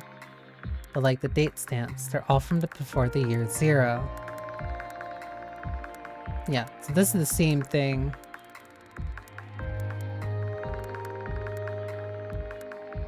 What if, like, we went through them all together, just husband and wife? Let's find out what kind of person the old me used to be together, okay? Okay. Sorry about the railroaded choice there. It's just, like, really important to me. If you see some of the messages titles in there, you'd understand. I always stood by and respected the decisions of my first master, Emperor Tejo, that I shouldn't worry myself with knowing the details of how bad the old dynasty was. But like, there's so much risk of my emotions getting the better of me, now is there? There's not much risk. Even if it's gross, even the old version of me turns out to be an awful person, even if the immortality of the old dynasty is appalling. Let's find out about it together, okay? I'm sure a husband like you at my side, I'll be able to handle it all.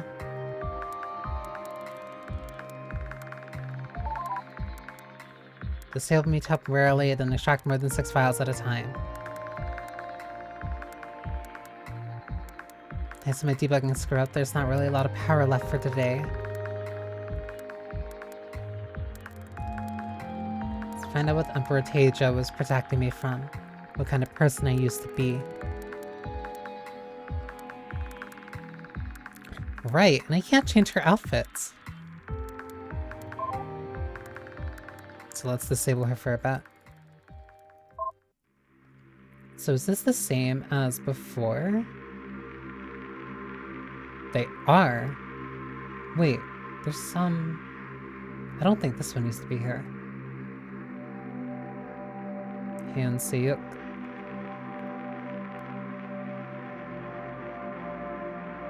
Yeah, most of these are still the same.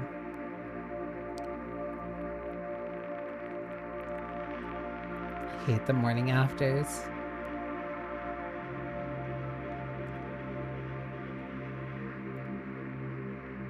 I'm mostly gonna grab the same ones that I caught from before.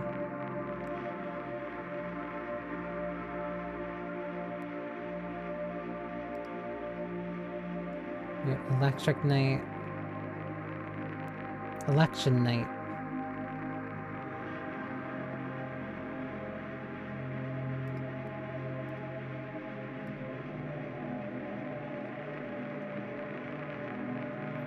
So I wonder which ones stand out to Linyi and which one stands out to Mew.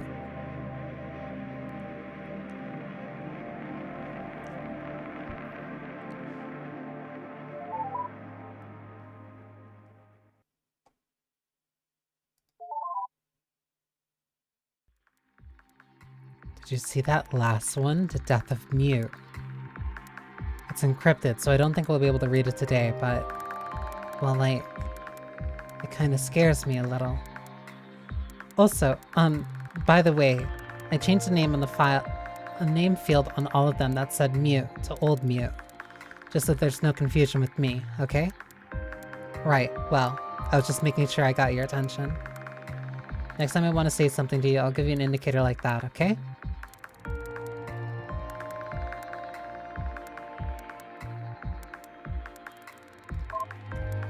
Now that I'm understanding more of kind of her context, it's making this way more interesting.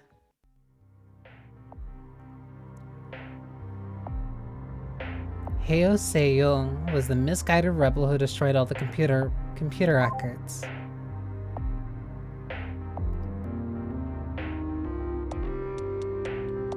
I don't know anything about the old Mute yet, but what's up with that picture?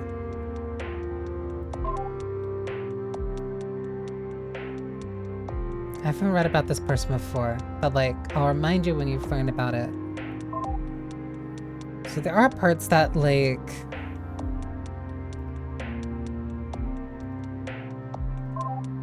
so even just picking out, she makes more money than her husband. She's a very... this is two very interesting ways of going over the same documents. Because this older dynasty is definitely a lot closer to like modern, quote-unquote modern, I'll say, sensibilities. Or just like a modern setting. Like women being in politics, women in politics, homosexual relationships being fairly common, it seems.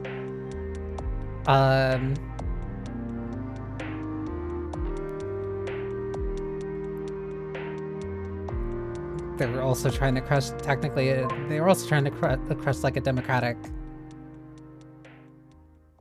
Is dad logic a pejorative? How unfilial.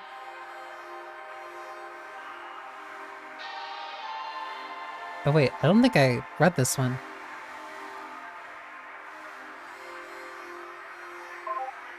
But like, she's speaking from a very...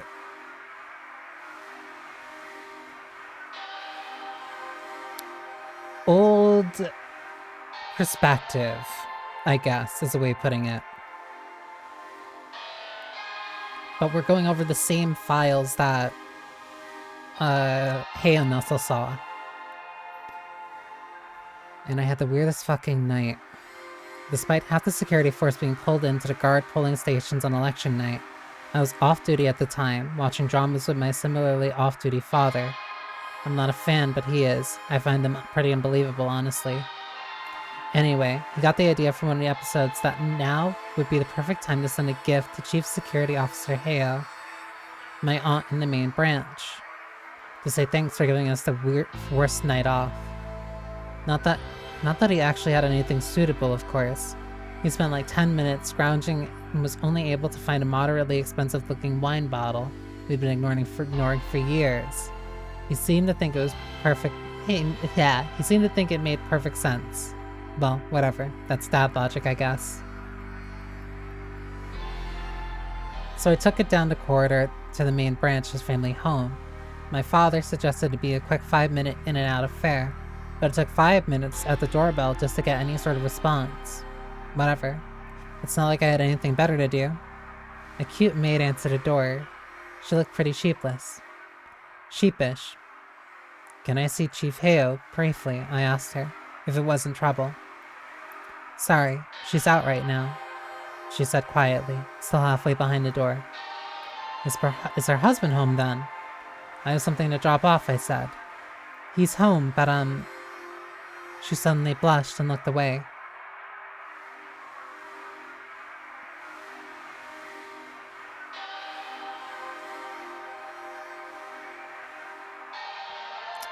Professor Kim he's busy right now, and not to be interrupted. Sorry.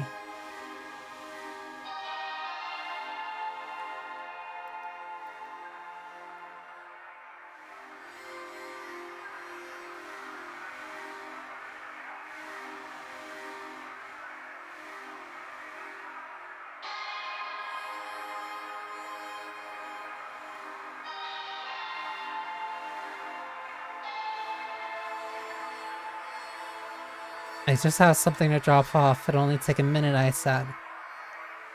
I really couldn't interrupt. Busy, she said awkwardly, looking down and scratching her neck. It'd taken me a sec to catch her meaning. And Chief Heyo's at the office? I asked. Yes, she said quietly. Sorry, I have to go now. And then she closed the door on me without another word. Oh.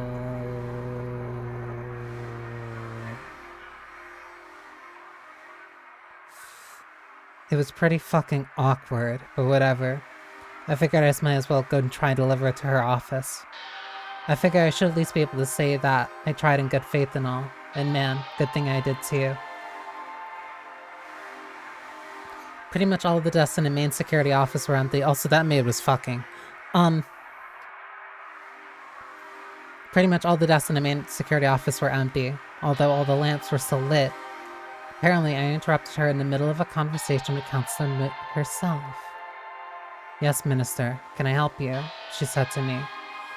I introduced myself as her brother's son. It probably could have gone better. Nothing. He wanted to send you a gift, as a thanks for working so diligently in the hardest night. Or something like that. Maybe with more stammering. Yes, she said. It most certainly is the most difficult night. At that point, as if on cue, she got distracted by a message in her earpiece. Oh, don't say that, she replied to the voice in her ear. Are you serious? Are these reliable reports? After a pause, she filled the shot glass with something from her shelf and slammed it back. I will kill them, she said. If you see anyone carrying anything that even looks like political science, I want them set on fire. Not the science, the men. Actually, the science too. The point is, I want them dead, she shouted.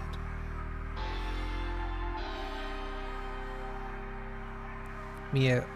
Mute, you can't say shit like this. You can't say, wow, women working really are as emotional as you think. Like, Mute, come on.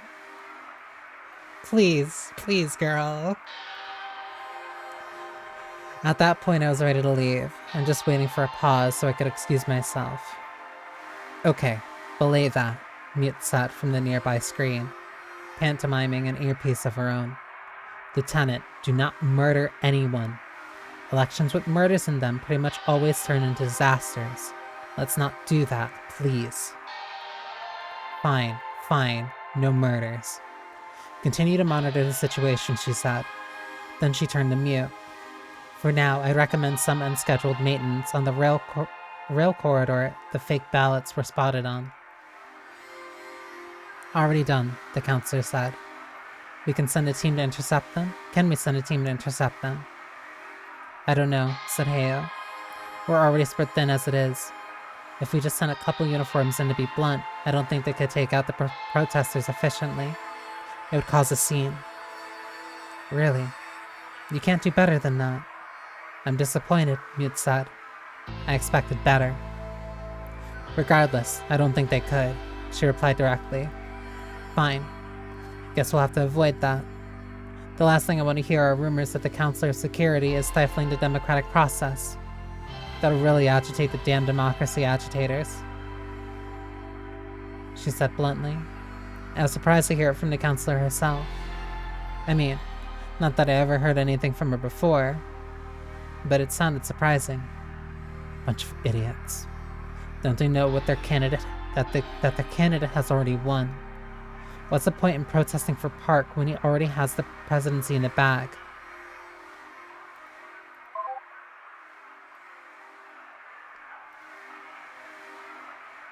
Are you sure you don't want to set them on fire? She suggested. Man, knock it off. Murder is going to lead to rioting. Let's avoid that kind of shit, please, Mute replied, rubbing her forehead. Hey, If your spread's so thin, why is he off duty? She asked, glancing at me. I was way past the point of not wanting to be there. That's a good question. Why are you, officer?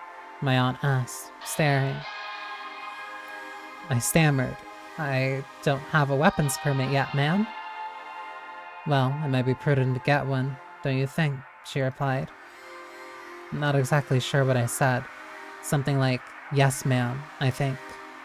But it seemed like the perfect chance to get me out of there, so I excused myself and did. I'm not really sure what they were talking about, even now.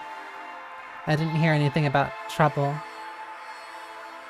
with the protesters, and definitely heard no end to family members complaining about Park being elected. So they were right about that. I guess they managed to sort it out somehow. It sure was weird though, and I guess maybe I should try for that weapon permit.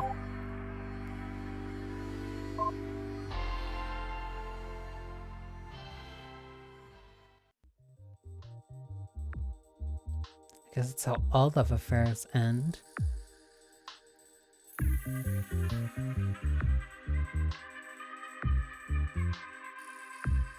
Didn't realize he was so reasonable.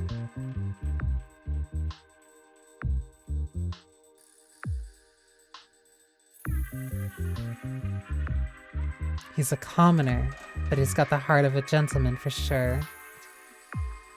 That's how you read this, then sure.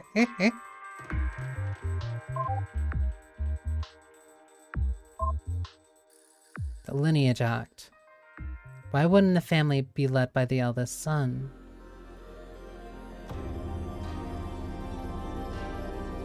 That's your main...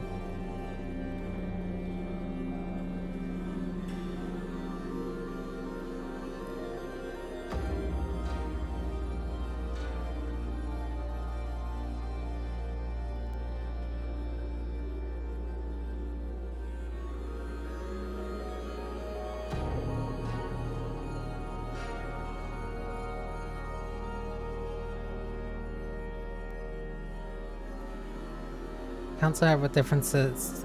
Wait, didn't I read this?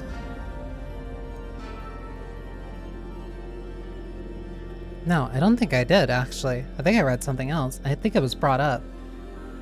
Before I declare council back in session, I'll ask if the counselors with differences on the one lineage amendment resolve them, or will this simply be a repeat of this morning? I'm okay.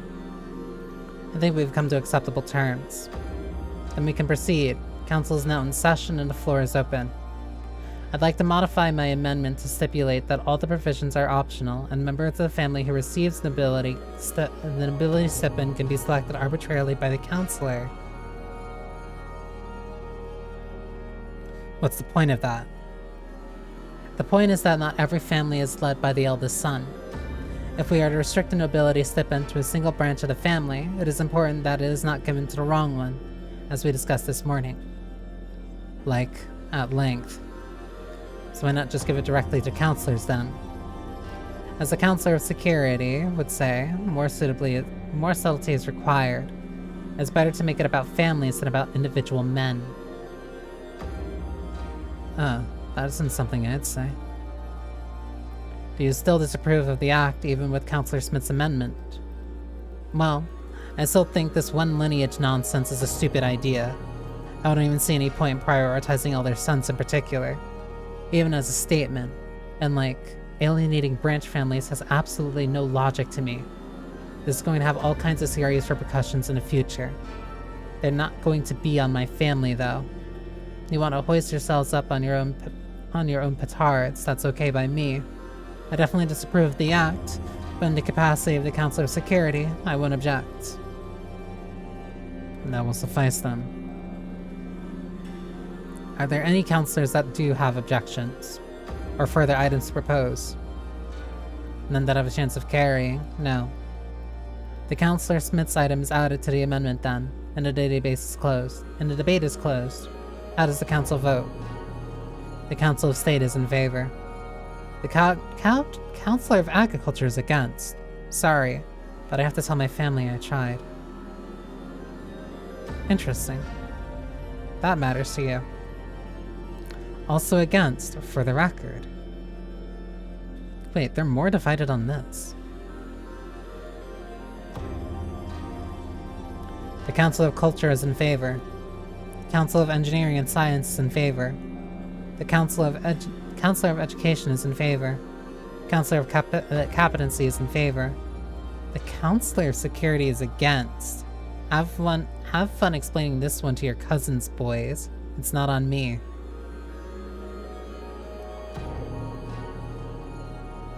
The amendment carries.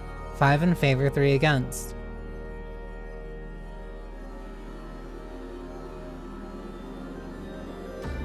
Interesting.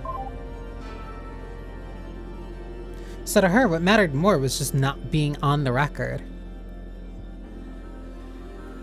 Or at least being on record of being against it.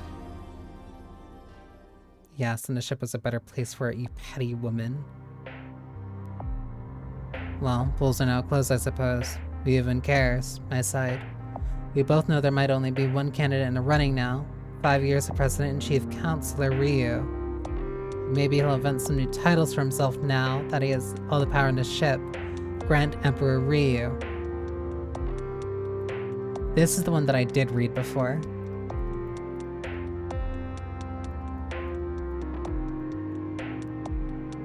She hates her past self.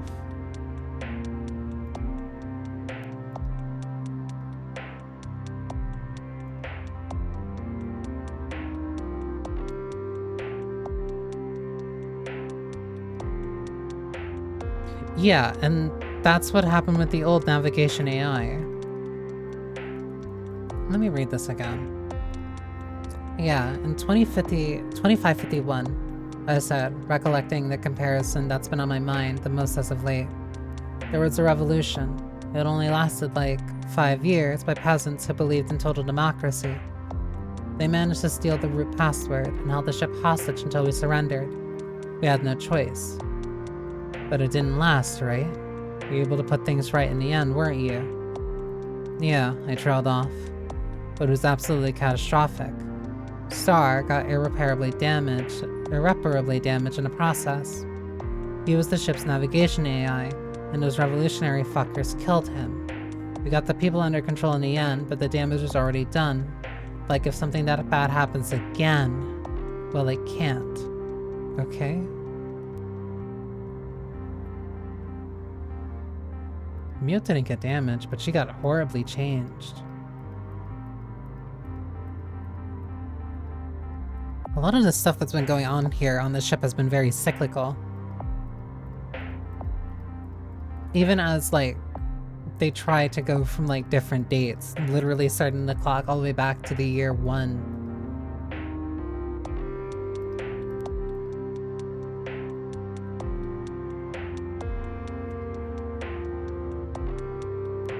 $1,600 years. I can't imagine, though.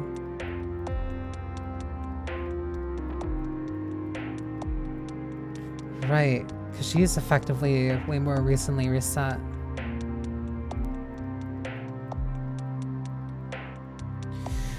There's so many interesting...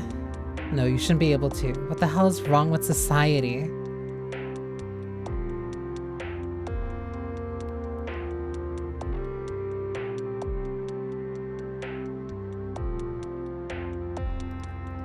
She's saying that about this part. I'm not allowed to be scared. I'm expected to be strong, commanding.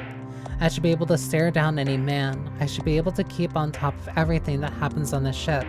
I should be able to protect my family. I should be able to raise my daughter. There's too much on me and I fail too many times. I'm scared. I'm not allowed to be scared, but I'm scared. No, you shouldn't be able to. What the hell is wrong with this society? This mute sees the problem as Seo-young, like, being in this position and having this mentality.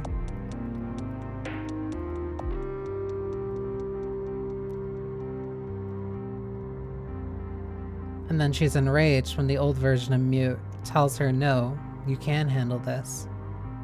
And that you have to trust me.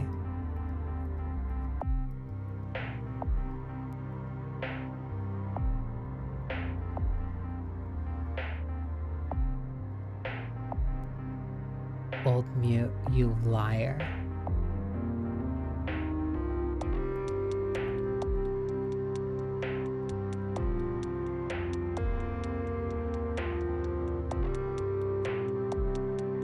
This is the person I used to be. She's so fascinating.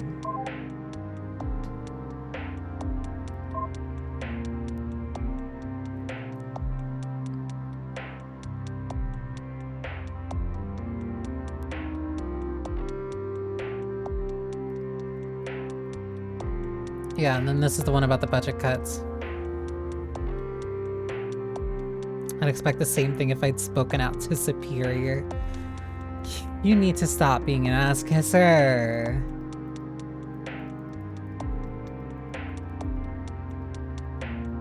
Oh yeah, and then this is how... Yeah, this is the political movings that Ryu was doing to basically take as much control as possible.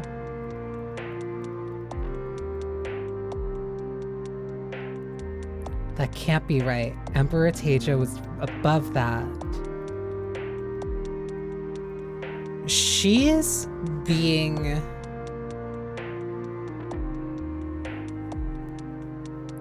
She's being challenged by interacting with the history that was actually documented and not the history that she was told. That's why she's like very reactionary to her old self, but she's also in disbelief when she runs into information that runs counter to the narrative that she was told when she was effectively reawoken. She's very fascinating as a character. I like her.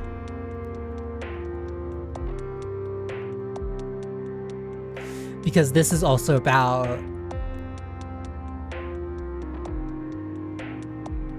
Oyuna being Ryu's side piece.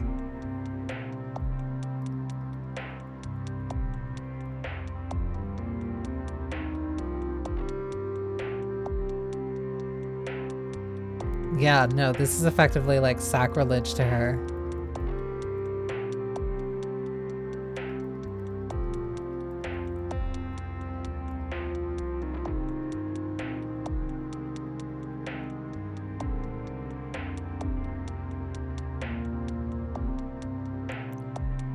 Kui Yuna was my friend in the past. I'd never have conspired against her. We've been at this for a while. Hey, I want to take a break, okay? Like, reading all this, I don't know. I'm feeling culture shock. Is that okay? Sure, let's take a break. So, you're a space investigator, right? Aside from that, I don't really know much about what you do. Like, what kind of job is that? Why do you do what you do?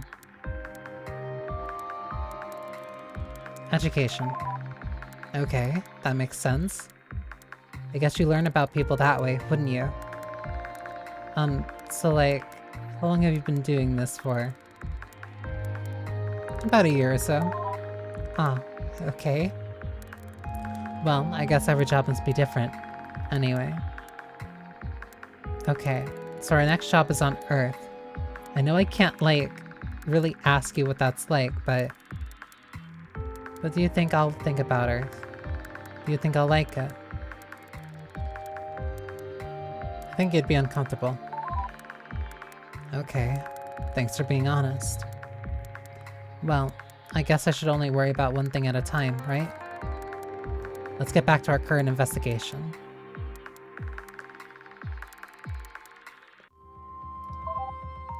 Have to disable her to grab a couple more. Let me see if I can make sure that I grab the ones that I did before. Amendment of the Education Act. Research problem. I'm not gonna read that again, but I'm gonna be very curious as to what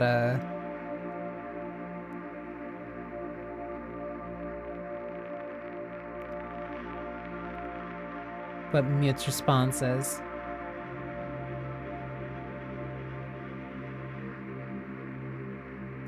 The Bureaucratic Class Act. That was it.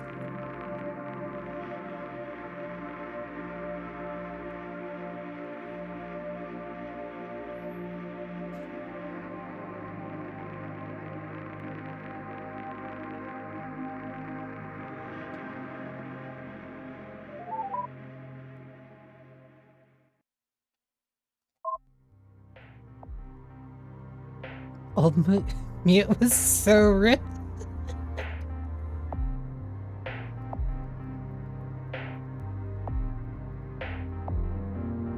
Yeah, and then this is about the Education Act. About them changing the language requirements. So I can't imagine Queen Oyuna as an official.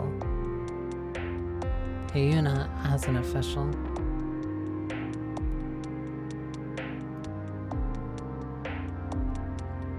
I knew her as Queen Consort Oyuna. She was the person who was there for me when I first woke up, but I guess in the past she was the president of Mugunwa University, who was seducing Counselor Ryu.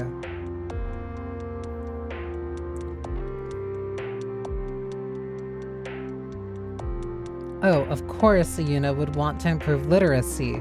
That's your read of this? Adding the Chinese language requirement?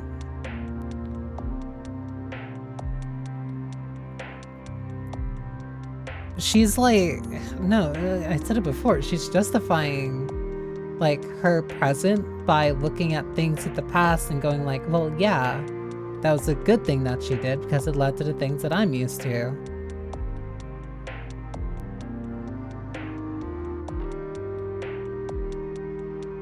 I can't deal with how rude she is though.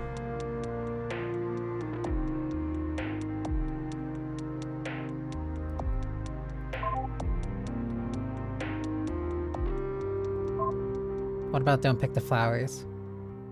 Wait, mixed sex theater? I don't know about that.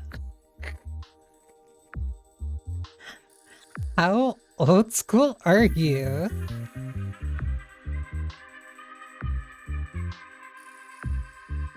Wouldn't you like have to worry about passions running too high?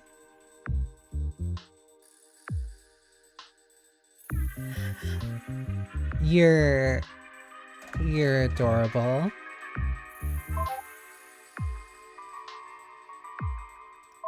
Rendezvous in the dark. Sounds pretty normal though. Wait, normal?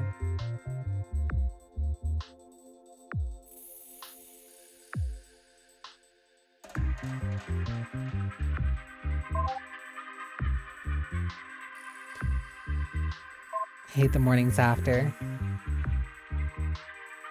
Wow, there's so much wrong with that. What are you what even is this? In the absence of men, do all women just naturally play Mary?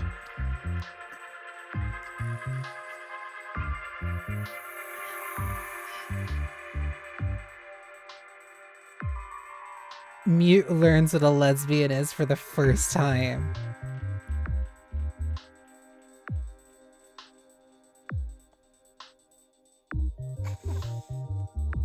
This isn't love, this is just completely unrestrained perverse lust. Really? That's how you read this? It just keeps going.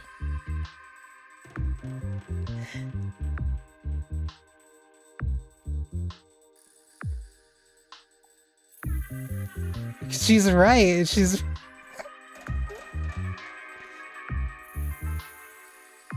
She's reading a steamy like a steamy lesbian hookup. I wasn't really prepared for this kind of detail.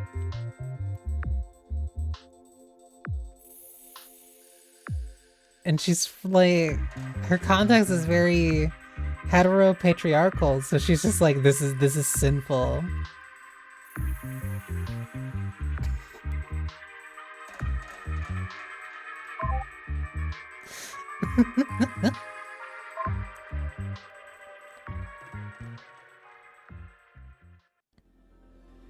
Bureaucratic class act. Ooh, what is your take on this?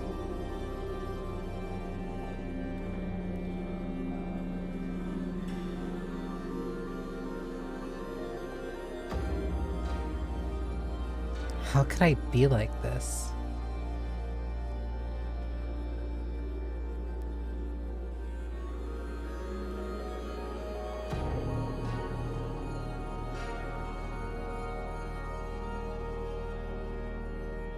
More of her response was again just like how different Old Mute was. I'd never be like that. I can be chatty, but there's a time and place for that. So for all these political ones, like, she's so much more interested in her old self.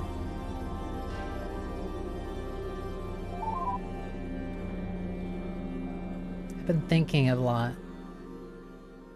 I shouldn't really be 312 years old after all.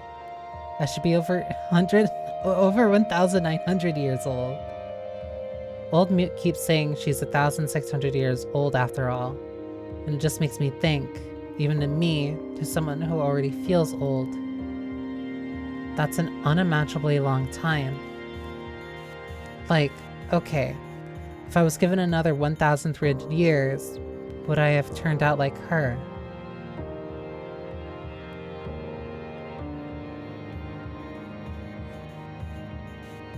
That's a hard question. Of everything I know, the most important thing is honor your elders. And I guess she's probably the closest thing to an ancestor I have. So how the hell do I reconcile with her awful attitude? Like, when I was first re-enabled, I kept thinking, I want to live up to the Mute that Queen Yuna was friends with. But is that really such a good idea? Well, okay, whatever. Let's get back to it. I just feel more and more confused and unconfident and horrified, but like, it's kind of like a train wreck, you know? She's pulled apart, essentially. Because she has a very traditionalist perspective that was kind of implanted in her. And like, to her, which logically makes sense, the Old Mute is her ancestor. It is the closest that she will have to functionally a grandmother or like a great-grandparent. Because it is literally her. But her beliefs, Old Mute's beliefs, and the way that she carried herself is so counter to everything that this Mute was grown up with. Like, that question of like, hey, if you give me another 1,600 years, will I still turn out like her? That's a hard question. Because it depends on the circumstances. Like, this Mute has a very different basis for her beliefs than the old one did. You don't just morph into, quote-unquote, the person you're always meant to be.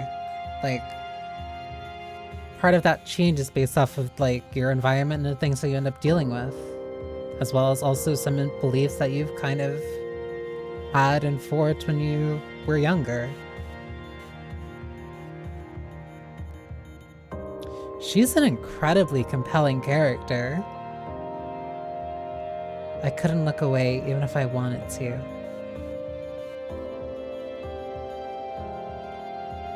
She's very fascinating. I have another inbox.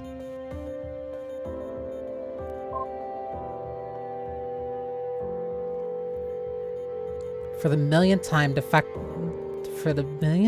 tune up your deflector regularly. Tune up your deflector regularly. Tune up your bloody deflector regularly.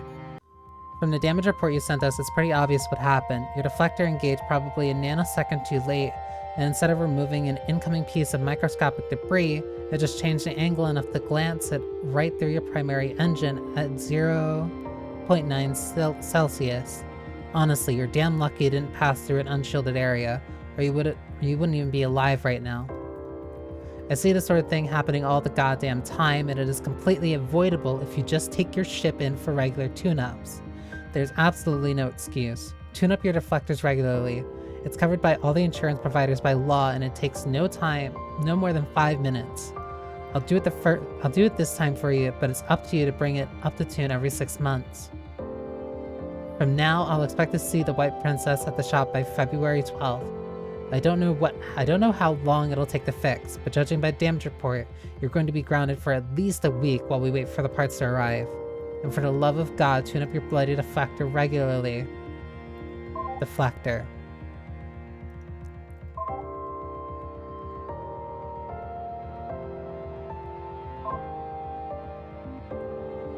Where is... I'm not reading this, but I just want to see Mut's reactions. A nobleman working under a woman? No, this part sucks. I'm just not gonna read this again, but I want to see how Mute reacts to this.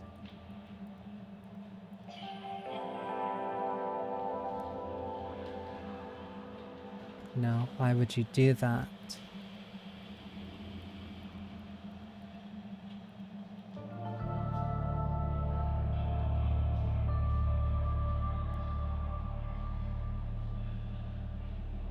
That's a fascinating theory, but don't invite an unrelated man alone into your home.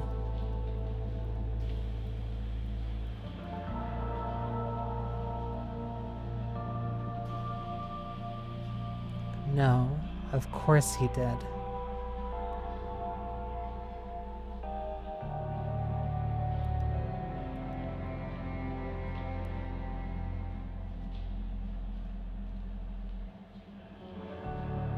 What a disgusting man.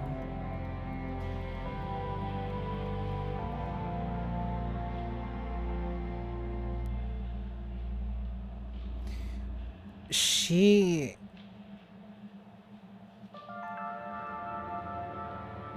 interprets this as her leading him on.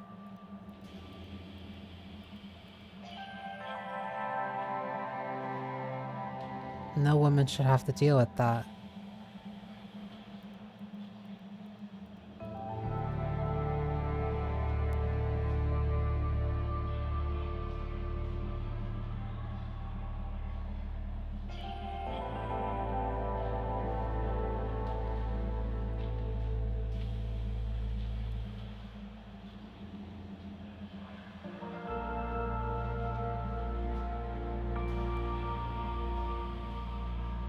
Tell your husband it's his duty to protect you.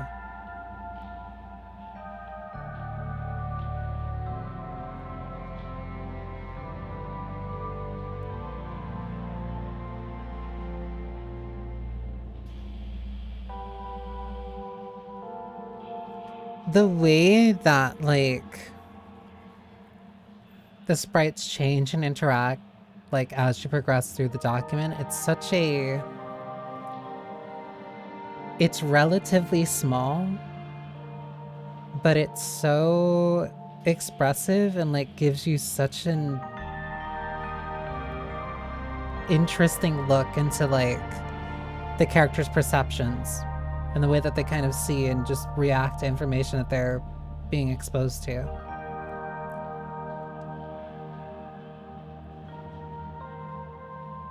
This is why it's bad for women to work. Things like this happen.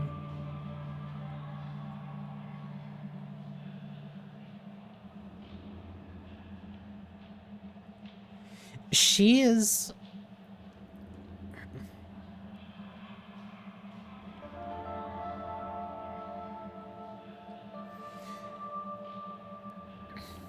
She's... What is the right way of putting this? She's not... Partly she is victim blaming. She is partly victim blaming, and that is like a problem with the way that she was taught. But she also has enough of an understanding that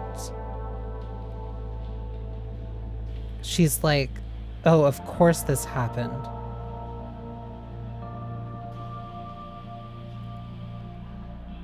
She can't... She wants the husband to do something. She thinks So-yi led him on. And she thinks that it's still awful that So-yi went through this.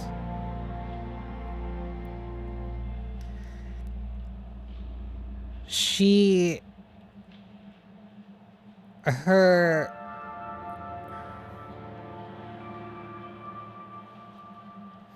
viewpoints are contradictory, but in a very human way. As in, like, she's trying to retain onto, like, her truth. Where it's just like, oh, well, like, a man should be the most important person. Like, a woman should be subservient. But she sees the harm that this man has caused her. And she knows that this woman is also married. So then she's mad at the husband, because it's like the husband should do something to protect her. But that's not how this works. That's not how situations like this work.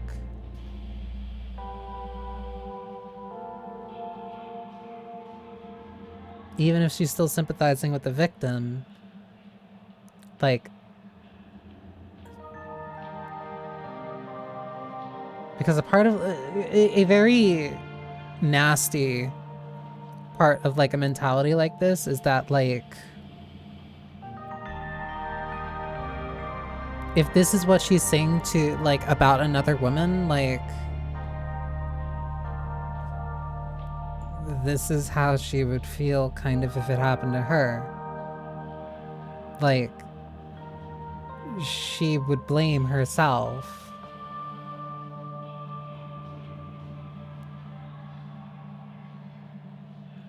She's those bad thoughts that So-yi was, like, constantly having.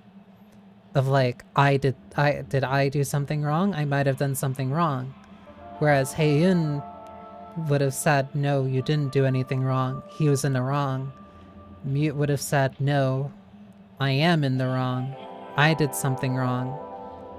And then this is the consequences of my action. Because how dare I be a woman studying science?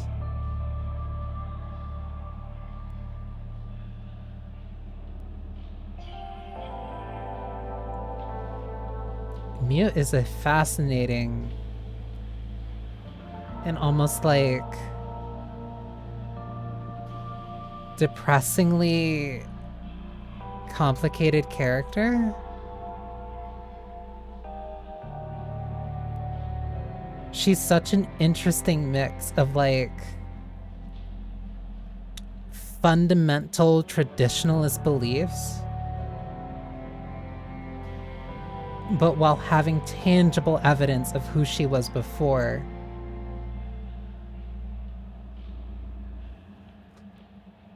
Like, she's trying to reconcile those two, like, extreme differences, and it's incredibly hard. It's incredibly hard for her to do so. But it makes her very interesting. Okay, so, we're pretty much out of power for today. I'm sorry about burning through so much with my debugging. I'm just as anxious to read the rest as you are. It's going to take an entire 3 days to get through everything. Like, this is the worst. Even the way that she keeps saying like is the way that her old self used to.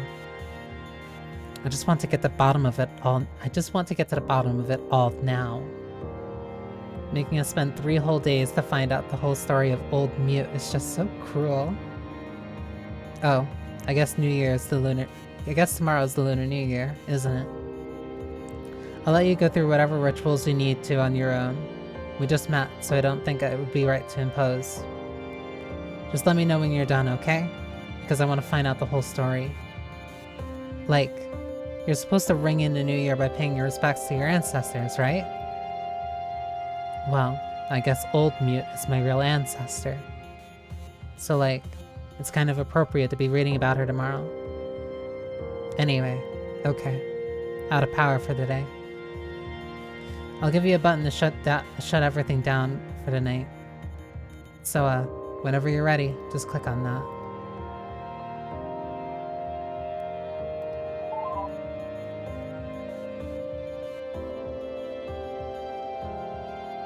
Mute, you are a fascinating character. You're done for today, right? I'll just let you go ahead and save your data first. Okay, all done. Man, I can't wait until tomorrow. End of day 1, 12 hours remain until tomorrow.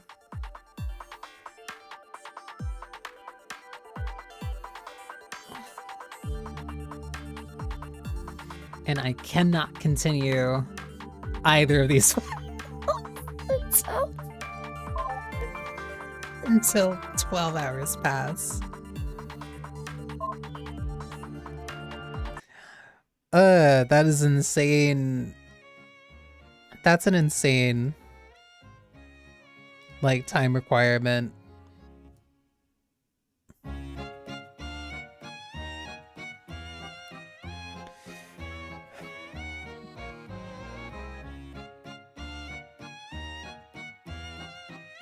Like, I didn't read that part. I didn't read that I had to wait 3 days real time.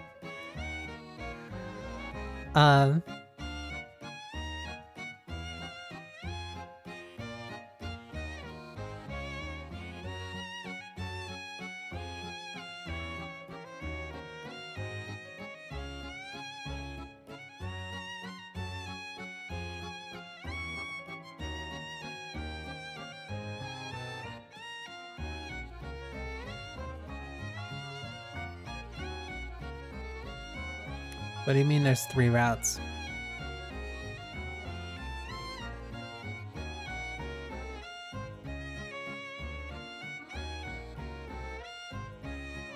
What the fuck is this? I'm looking at so many achievements. Cause the first one, so the first one's funny. Cause Analog A Hate Story, kinda had an impossible achievement that the game was not supposed to give you.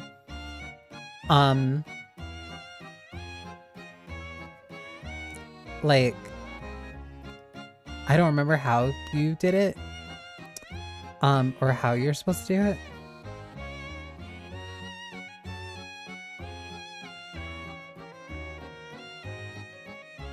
Treat me in the manner she considers unbecoming of a woman. Aw. Make a terrible mistake during the reactor sequence. But yeah, the first one had an achievement where it was like, hey, get the harem ending. And you're not meant to get a harem ending. You can't really get a harem ending. Like, there is a situation that occurs partway through the game where you need to disable one of the AIs. And if you do that, that means that you lose access to either Heiyun or Mute. Meaning that you're literally just not meant to have both of them. Like, after a certain point, you have to make a decision and then they're gone.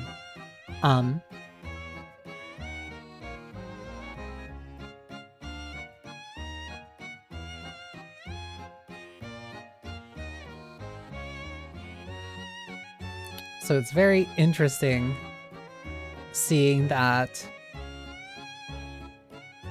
1, the harem ending is back, and 2, what the fuck is this one? Cooking by the book. What the fuck?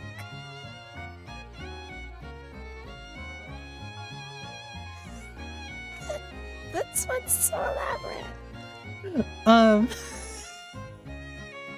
Cooking by the book. Gotta do the cookie punch. Okay. I'm looking at this achievement. I'm like, what the fuck is this? Because now there's two ways. Because apparently this got updated in 2018. Original. Take an actual honest to God IRL photograph of the cake you're sharing with Hunyi and email it to the developer cake@hate+. Update for 2018. This achievement is now on the honor system. If you type 12/10/1989 and then 0 on the title screen, you should unlock it. Just promise you won't cheat. That's kind of funny. That's kind of funny.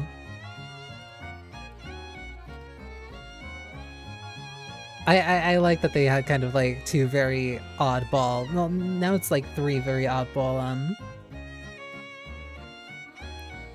achievements.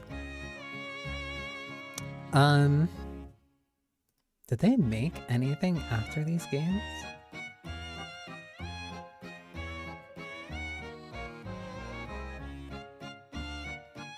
Oh right, they made Lady Killer in a Bind. Yeah. That makes sense now.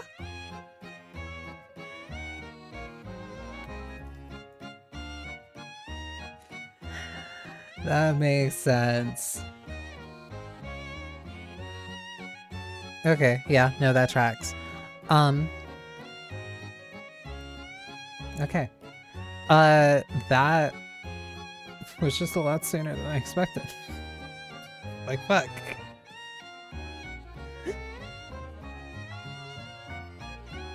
I didn't think the game would stop.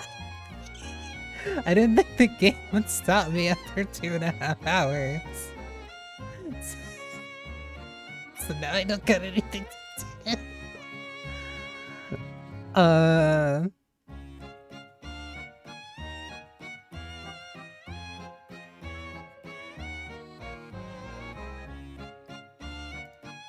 Here.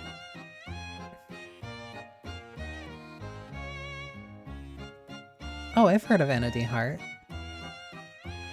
Do you know what? This is a perfect opportunity. This is a perfect opportunity to raid into Catch Up the Bear. Because I got nothing else. I didn't expect the game to say, alright, here's your 10-hour cooldown. I was like, cool. Thanks. I love night. Thank you for stopping by. I hope you were able to enjoy the steamy lesbian read session. God. What am I even streaming tomorrow?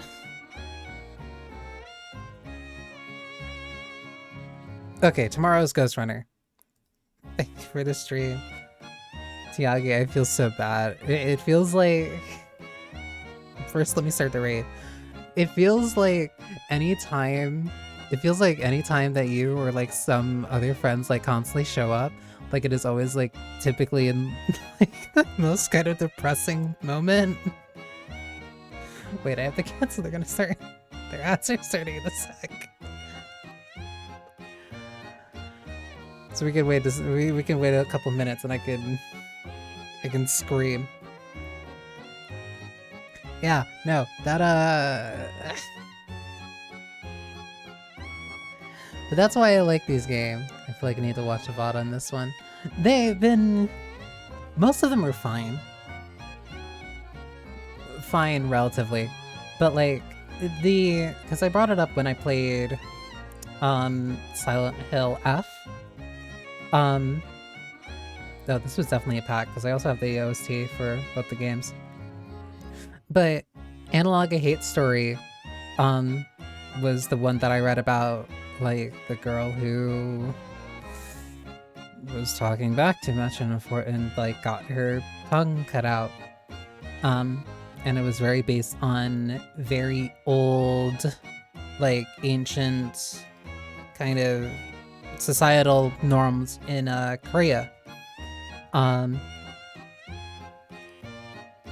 And like that was back in that came out in 2012. I played it at least in 2014. And I think it's one of the first Steam games I purchased. Not the first. I think the first was Skullgirls, but I think Analog: A Hate Story was like this second game? Second, or no, it might have been third. But it was like one of the first VNs that I bought, kind of like with my own money. And like, how do I put it? It left such an interesting impact on me that I've grown to appreciate as time has gone on. Like, being able to go through what essentially is a bunch of whenever you're researching, there's like the categories. There's the categories of documents. There's like, what was it? Primary documents, secondary documents, and it's not tertiary, but it's basically like reportings. It's like if you were looking for information on like George Washington or something, like you would look for letters like written by him or written to him or like secondary accounts. Letters written by him would be primary accounts. And Analog and Hate Plus both work basically on primary and secondary accounts. Like, there's no recounting of the past directly, as in like you're not reading a history book, you're reading documents between people and logs of conversations between people like as they occurred. So it's all primary documents. And you're using that to interpret like stuff that happened in the past, why certain things happen, when they happened the way that they did.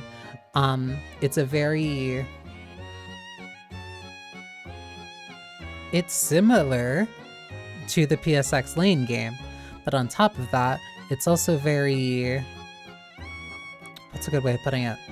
It's very research focused. Like, Hunye and Mute both help in terms of like, I guess, texturing your exposure to these documents. Like you get Hunye's perspective, you get Mute's perspective, and that's tailored by like the experiences that they've had and their interpretation of it. But it's still, you get your own. Like, you're reading through them and you're still like, oh, this is probably like based off of the things that I read before, like, oh, this is the idea that I'm getting. Like, we got very lucky with 3 to 4 of the documents that we got. But like, we saw stuff that was related to an election, the outright hostility to peasants who were trying to establish democracy. You get the counting of a famous movie star who was a lesbian and had an illicit relationship with a fan. We could talk about that next time. And a security guard who had a homosexual relationship with like a cute boy.